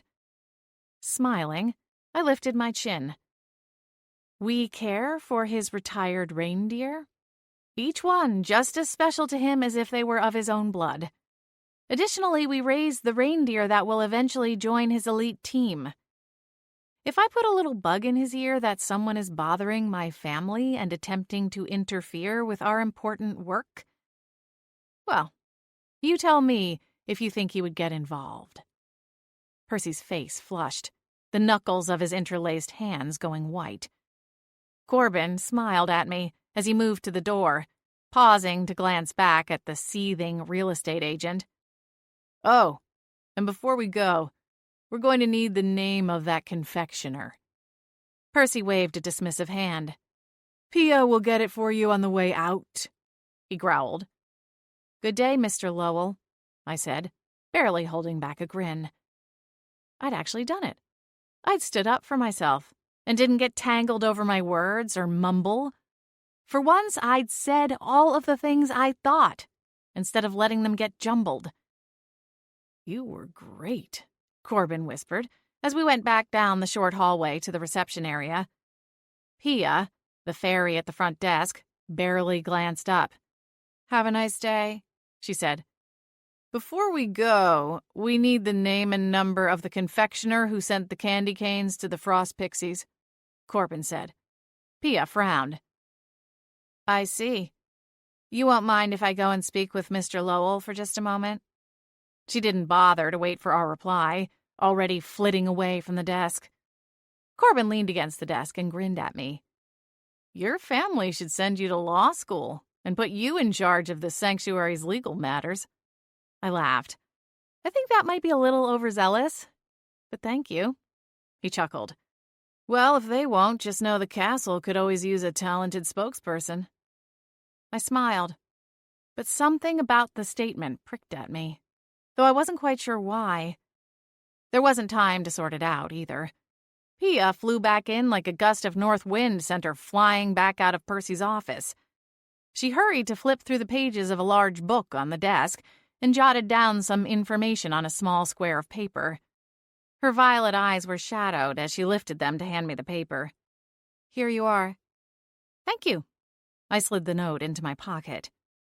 We started to leave when the fairy squeaked out a timid, Wait. Pia glanced toward her boss's open door, then flew in a little closer. "You work at the reindeer sanctuary?" she asked me. I nodded. She wrung her tiny hands together. "Is it true the Pixies won't be performing at the solstice celebration?" I don't know yet." "But it's true that they're sick, right?" she asked. The words rushed. Yes, but I don't know how long until they're back to normal." Pia smiled, in a way far more genuine than when she'd greeted us. She managed to temper the edges of the grin as she brought her gaze back to mine.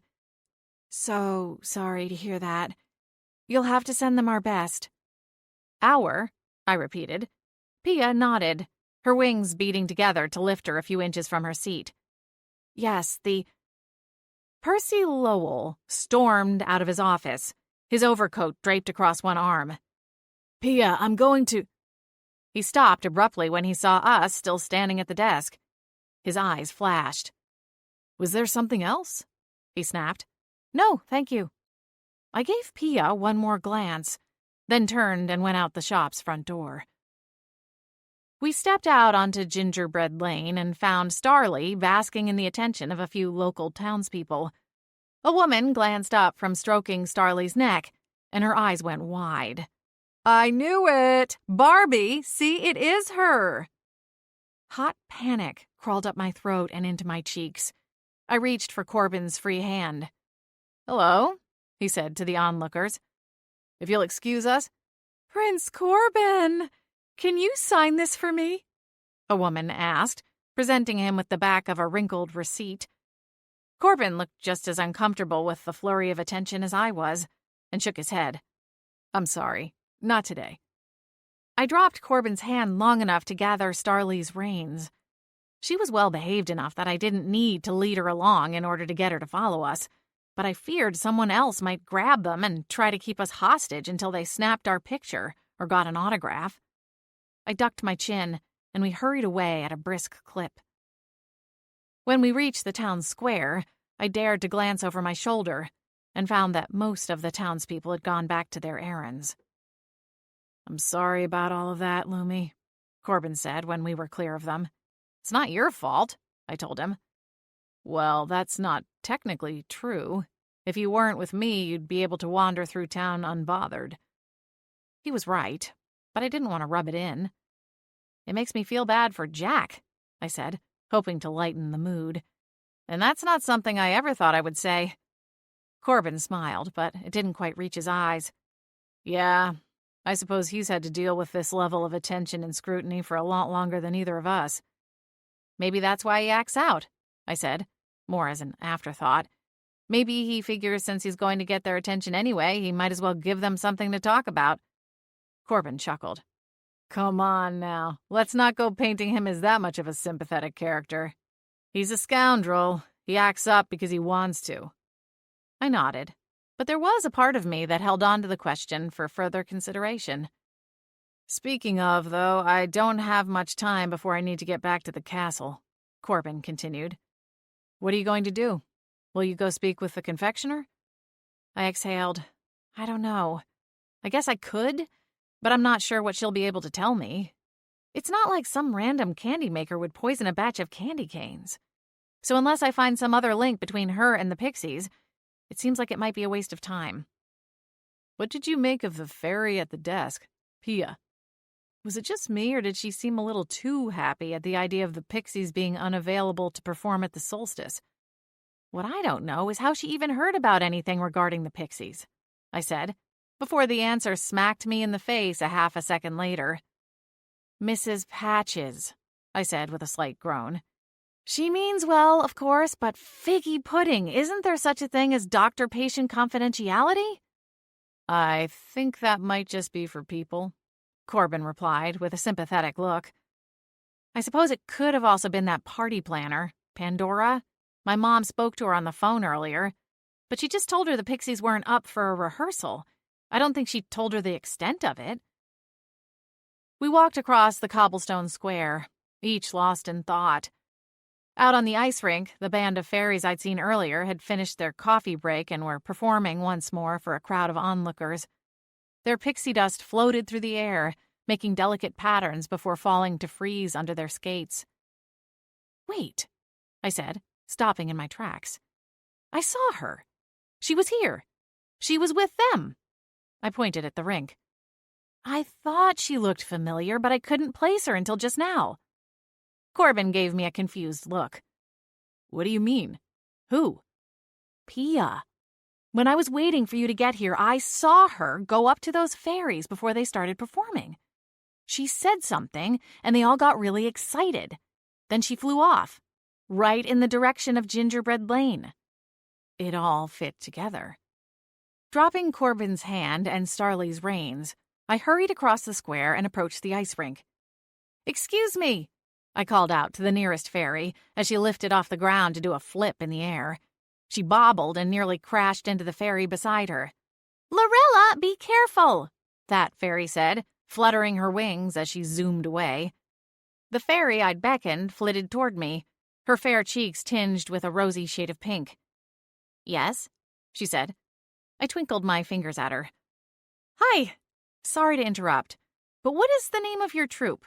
I've been watching all morning and would love to see a full performance someday." "Oh," the fairy beamed. "We're the poinsettia performers. You'll be able to see us do the full routine at the summer solstice celebration. We just got word this morning we were selected to participate. Isn't that so exciting? I can hardly believe it myself, to tell you the truth." "Glorietta, what are you doing?" another fairy snapped from across the ice. "You're not in formation." "Oops, I'd better go," she said. "See you at the solstice party." 8. "It was them. It makes perfect sense," I exclaimed, after racing back to Corbin to explain my new theory. "With the frost pixies out of the way, they get to perform at the celebration. If that's not motive, well, I don't know what is." Okay, slow down," Corbin said. "We've got one problem." "What?" "How did they screw with the candy canes?" "Pia.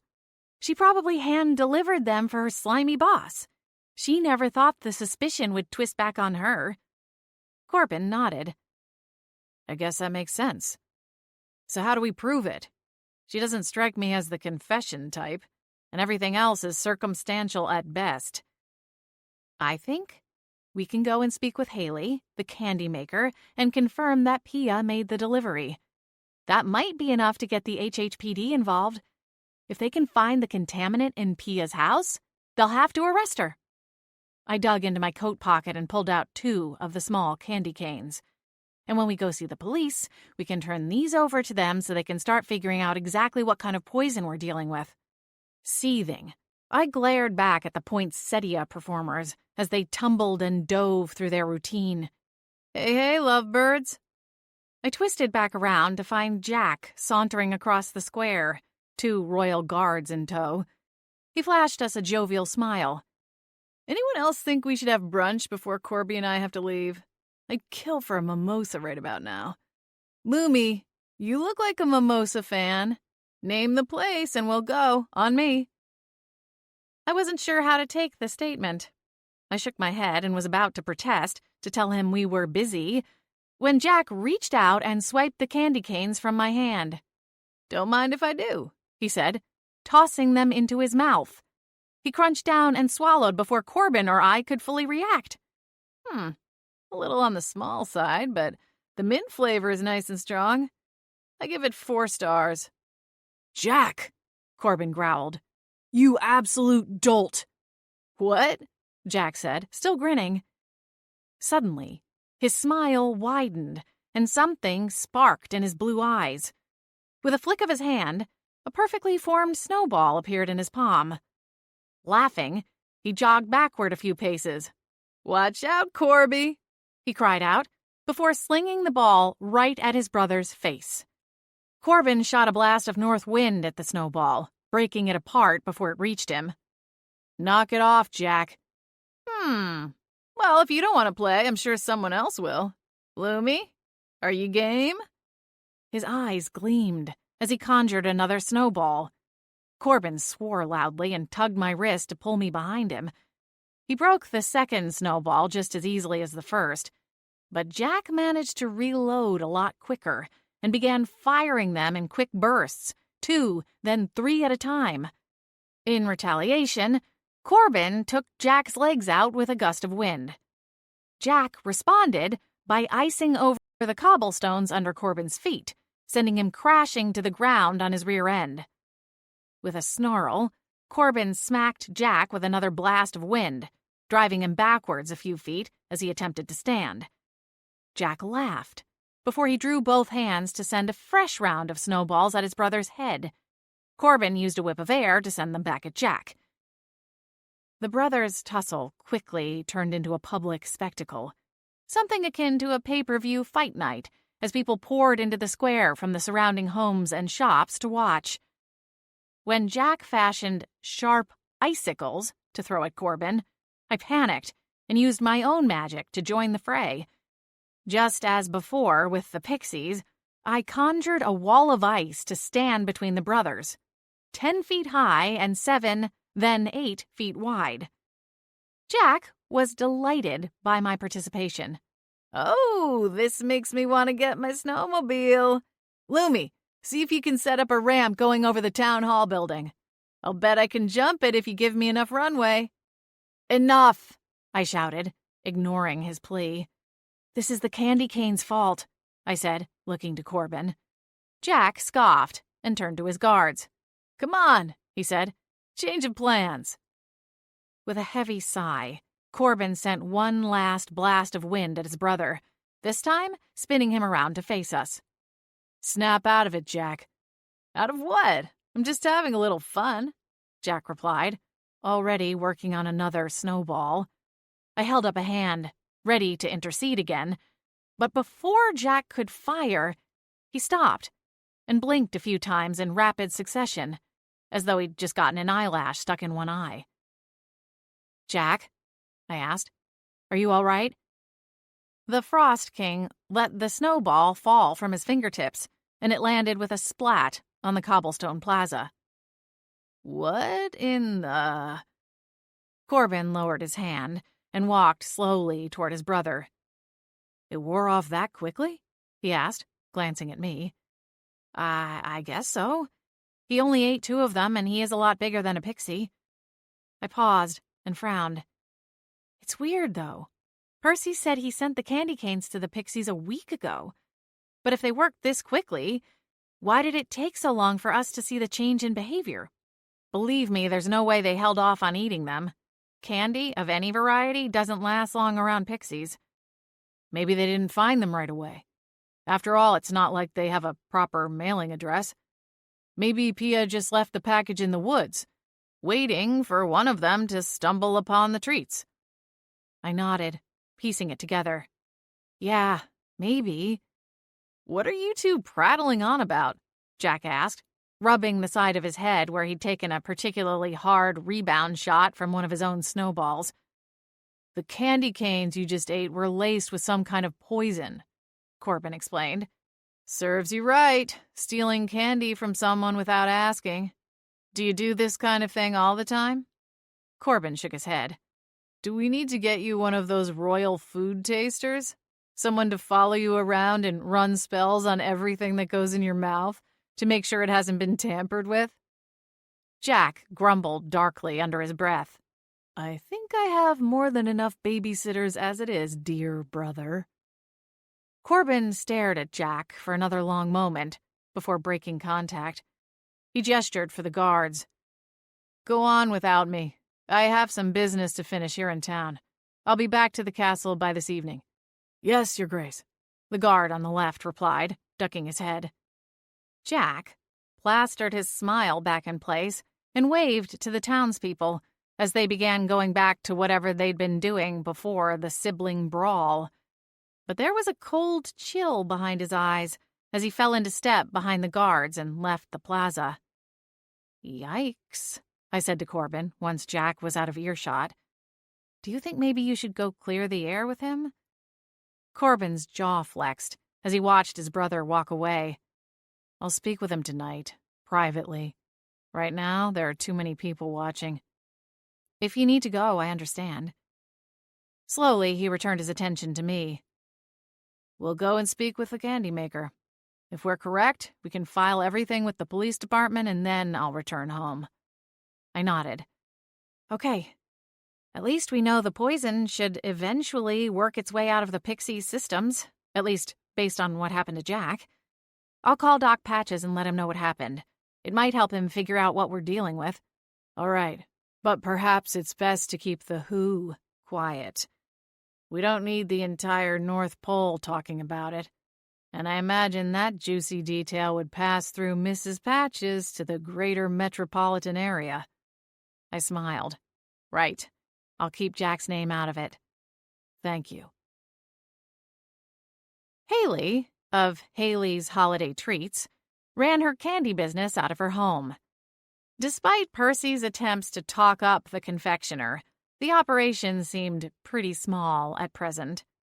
I rent kitchen space from Yuletide Yummies. I usually go to work once they close down for the day. It's a lot of late nights, but it's worth it, Haley told us, as she showed us the assortment of wrapped goodies spread across 2 folding tables in her garage.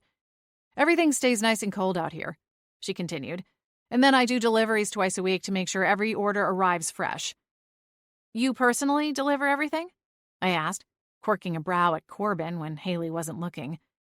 That seems like a lot of extra work for you. Do any of your customers pick up their orders? No, she replied, shaking her head of shoulder-length blonde hair. I prefer to deliver everything myself. Since I work here out of my home, it's a little too much hustle and bustle to have everyone coming and going. I have 2 young kids, and I just feel it would be disruptive. Understandable. I smiled at the witch. She was about my height and perhaps close to my age, too. I couldn't imagine having 2 kids yet. Sometimes I watched my niece and nephew for an entire day when Stephen had something he needed to do, and it usually took me a full day to recover afterward. I supposed I wanted my own child eventually, but the specifics still looked a little fuzzy in my mind's eye. I use a delivery service, Neighborhood Express. Have you heard of them? It's pretty new, I think. They have carrier owls, just like the post office. They deliver small packages all over the North Pole and suburbs. Between you and me, it's a lot cheaper than the postal service. I wouldn't be able to stay in business without them. Do you remember doing a custom order of miniature candy canes in the last week or so? They were really small, like toothpicks, I asked. Oh, yes, for Mr. Lowell. He's such a character, isn't he? Haley laughed to herself. Is that who I can thank for the referral? Something like that, Corbin replied. Do you have the address where those were sent? I asked her. Haley hesitated, then went to a metal filing cabinet. After a few moments, she came back to us and handed Corbin a half sheet of paper with the order printed on it. Peering over his shoulder, I looked at the address notes. That's my parents' house. If the candy canes went there, surely someone would have seen them being dropped off. Well, Haley interjected, they do tend to do most of their routes at night. I don't mind because the candies can sit out without any issue. Was there a problem with the candy canes? So far, in our introduction and tour, I hadn't spotted any red flags that would point to Haley herself being involved in the contamination of the candy canes. But somewhere between the candies leaving her garage and getting to my parents' house, if that was indeed where they'd been dropped off, someone else had to have gotten a hold of them. Before I could work out the proper reply, a tawny owl swooped in, wearing a tiny blue hat with the logo for Neighborhood Express embroidered on it. Oh, hello, Larry. Morning, Haley. Do you have anything for me today? I'm on my way to the distribution center, the owl said, as he perched on the back of a wooden chair. Oh, not yet. I'll come drop off everything this afternoon. I still have a bit of packaging to do, but thank you for asking. Haley turned to me. Although, while you're here, she looked back at the owl. Do you happen to know who delivered that batch of candy canes you picked up Monday afternoon? Yeah, sure do. I delivered those myself. Oh, you did? I won't forget that journey anytime soon. Larry shuddered, his feathers ruffling at the memory. Spooky little joint out in the woods. I'm not ashamed to say I dropped the package and flew off like my tail feathers were on fire. I kept thinking a giant spider was going to pop out from somewhere in the trees and turn me into supper. My brows furrowed. No, that can't be right. Larry tilted his head. No? Could you take us there? Corbin asked. If Haley thought it an odd request, she didn't interject to question us. Do you have the time? Larry asked. 10:30? Corbin said, once he consulted his watch. Larry tucked his beak, then brightened. Yes, we'll have to hurry, though. Do you have transportation? Corbin stepped out of the garage and spoke a word into a conjured ripple of wind. I was about to ask him what he'd done, when suddenly Uller appeared in the sky. Thank you again, Haley, I said. Larry blinked. That'll do. Starly was waiting near Haley's front porch, rustling through the snow in hopes of finding a snack in her lawn. I clucked my tongue, and she gave up on her foraging. Corbin climbed onto Uller's back while I saddled up on Starly, and we set off, following the delivery owl out of Holiday Haven toward the frozen woods. 9. We're nearly there, Larry called over his wing as he began dropping his altitude. The only problem, we were on the opposite side of the fjord from the reindeer sanctuary. Craning around, I squinted into the wind and tried to orient myself. Are you sure this is the way, Larry? This isn't anywhere close to my parents' property. Yep, I'm sure, the owl hooted, dropping even lower. There it is. Twisting back around to face forward, I pulled Starly to the right in order to see past Corbin and Uller. Ahead of us, the thick trees parted to form a small clearing, and a twisting snake of smoke floated up from a small, round cottage. It's not so scary in the daytime, Larry added. But at night? Shoo! No thank you. I wasn't even sure how the owl had managed to find the tiny cottage in the first place, let alone while he was supposed to be going to my parents' farmhouse. We were miles off track, over the fjord, and deep into the frozen woods. Apparently you get what you pay for, I muttered to myself.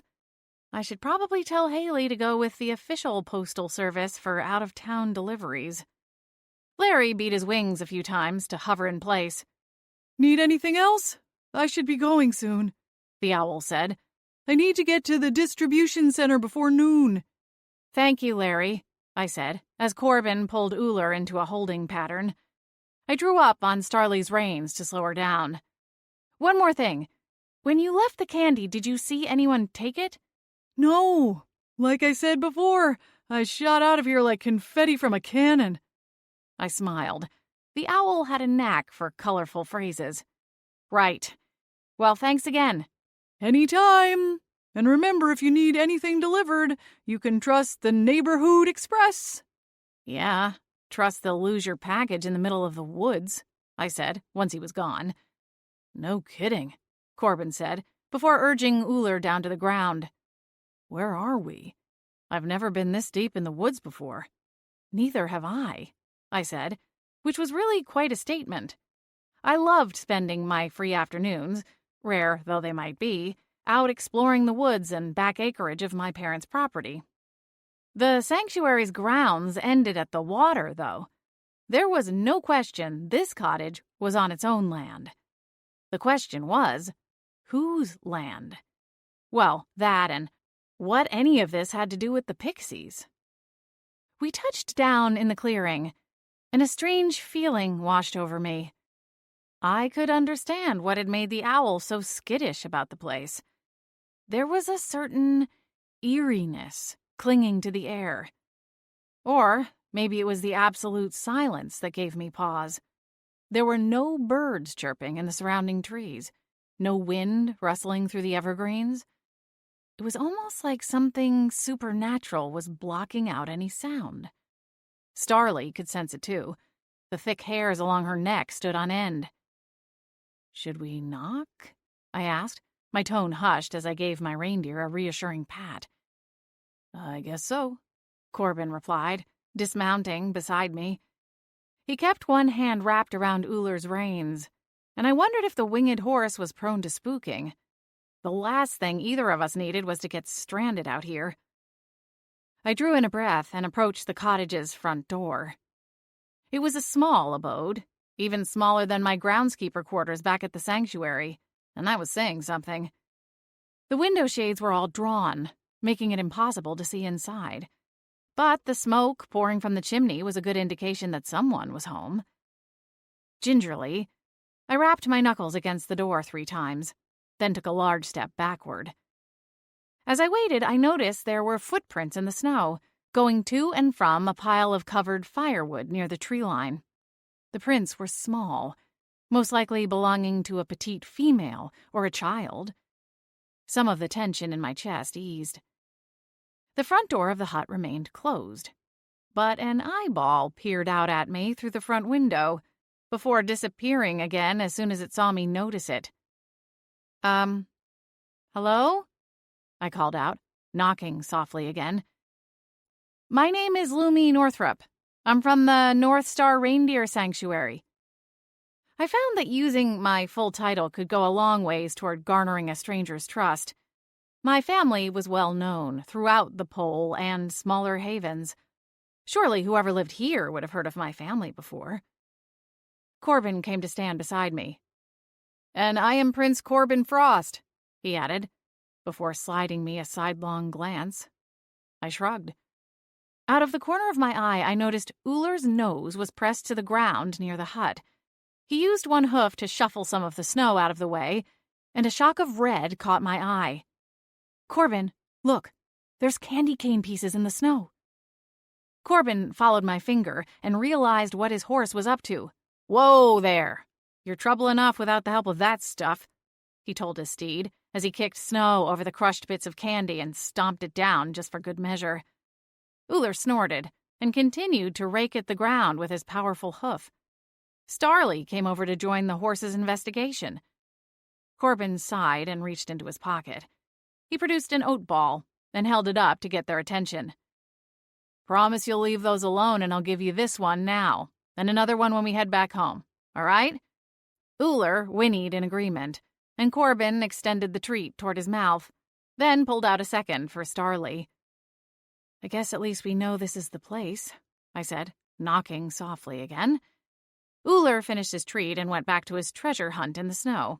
He overturned more broken shards of candy cane. Corbin."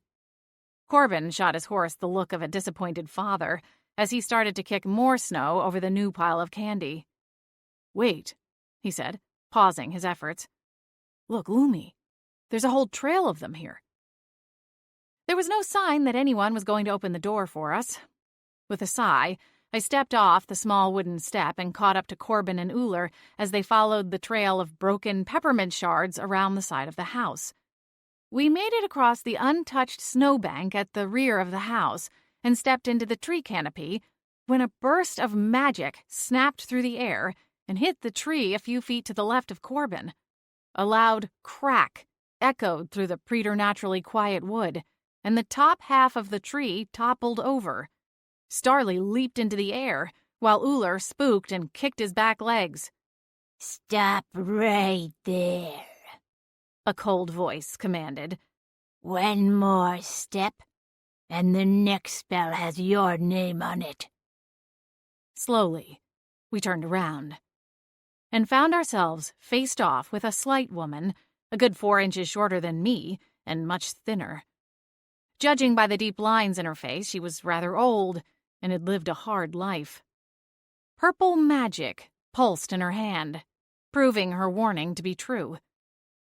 "I don't know what you think you're doing here, but this land is not for you," she said, taking a series of steps closer to us.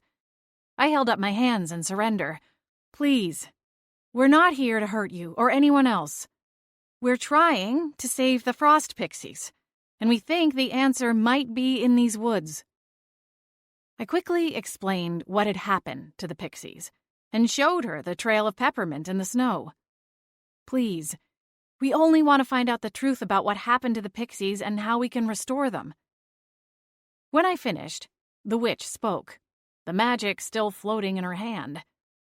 "You might be the guardian of the reindeer, Lumi Northrop, but I am the guardian of these woods and their inhabitants," she said, squaring her narrow shoulders.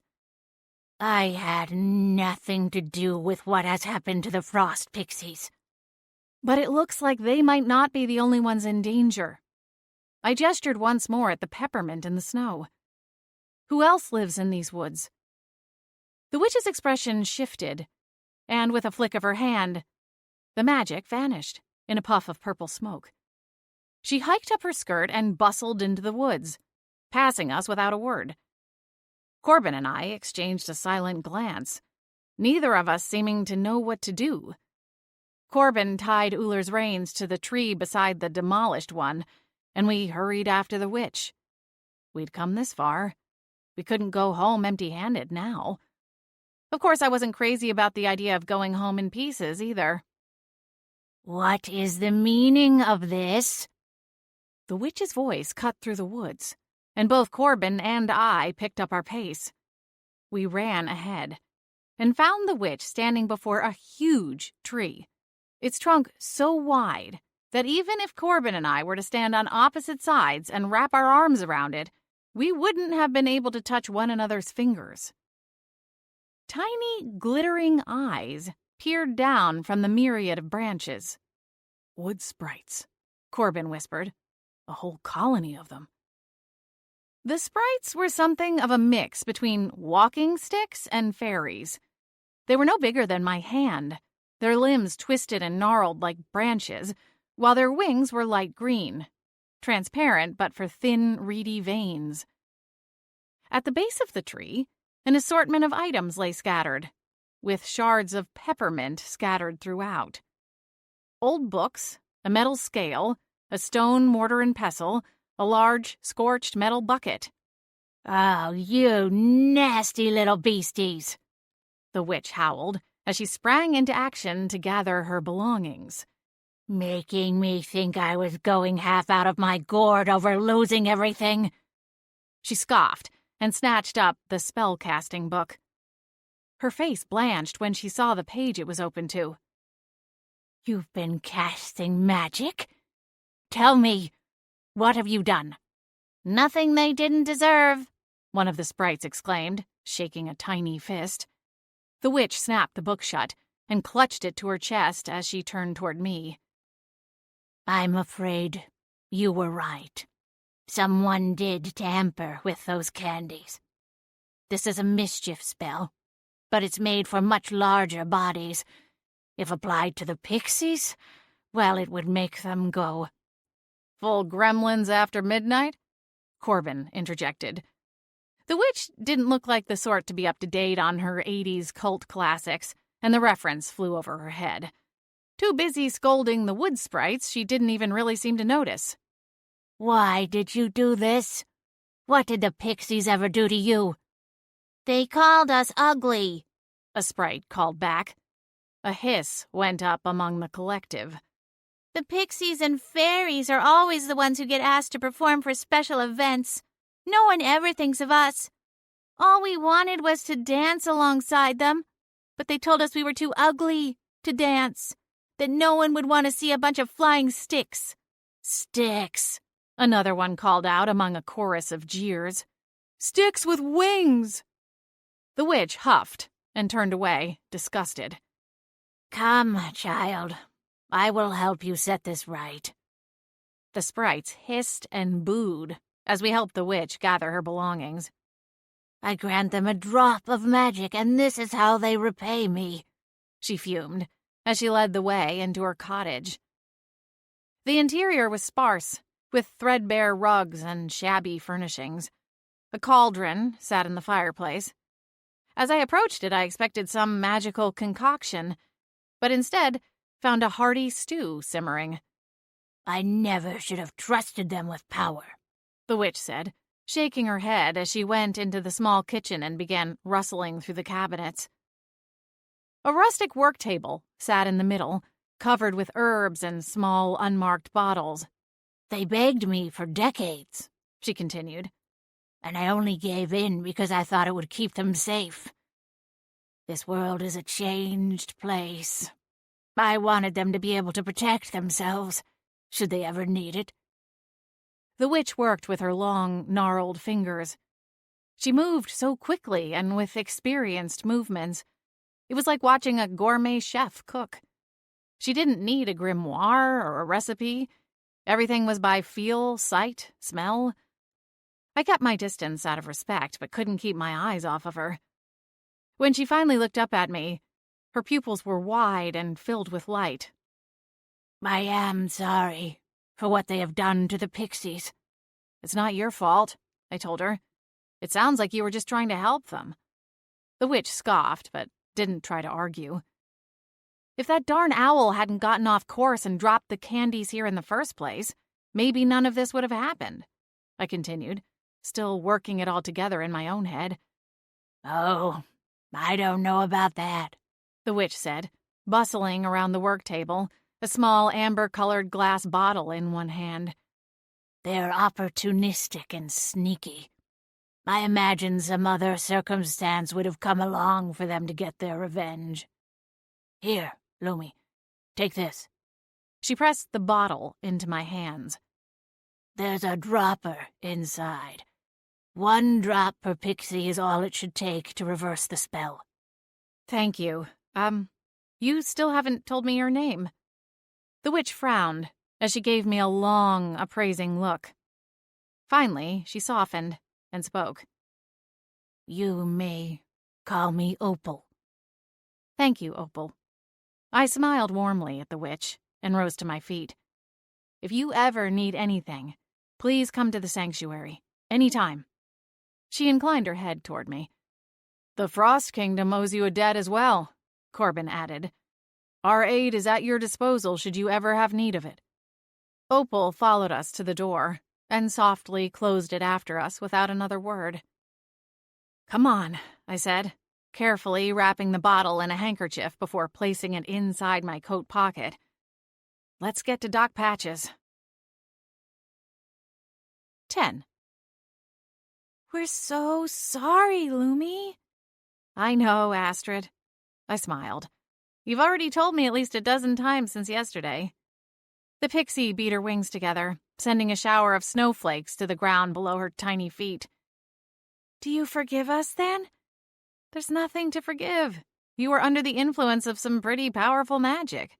I don't blame any of you for what happened. Astrid glanced over her shoulder, up toward the main house. I don't get the feeling your mother feels the same way. I cringed. Yeah. I think she's still a little mad about the whole reindeer droppings on her cashmere sweater incident. She'll come around, though, you'll see. Just give her some time. Understood. Astrid nodded, though she still looked a little crestfallen.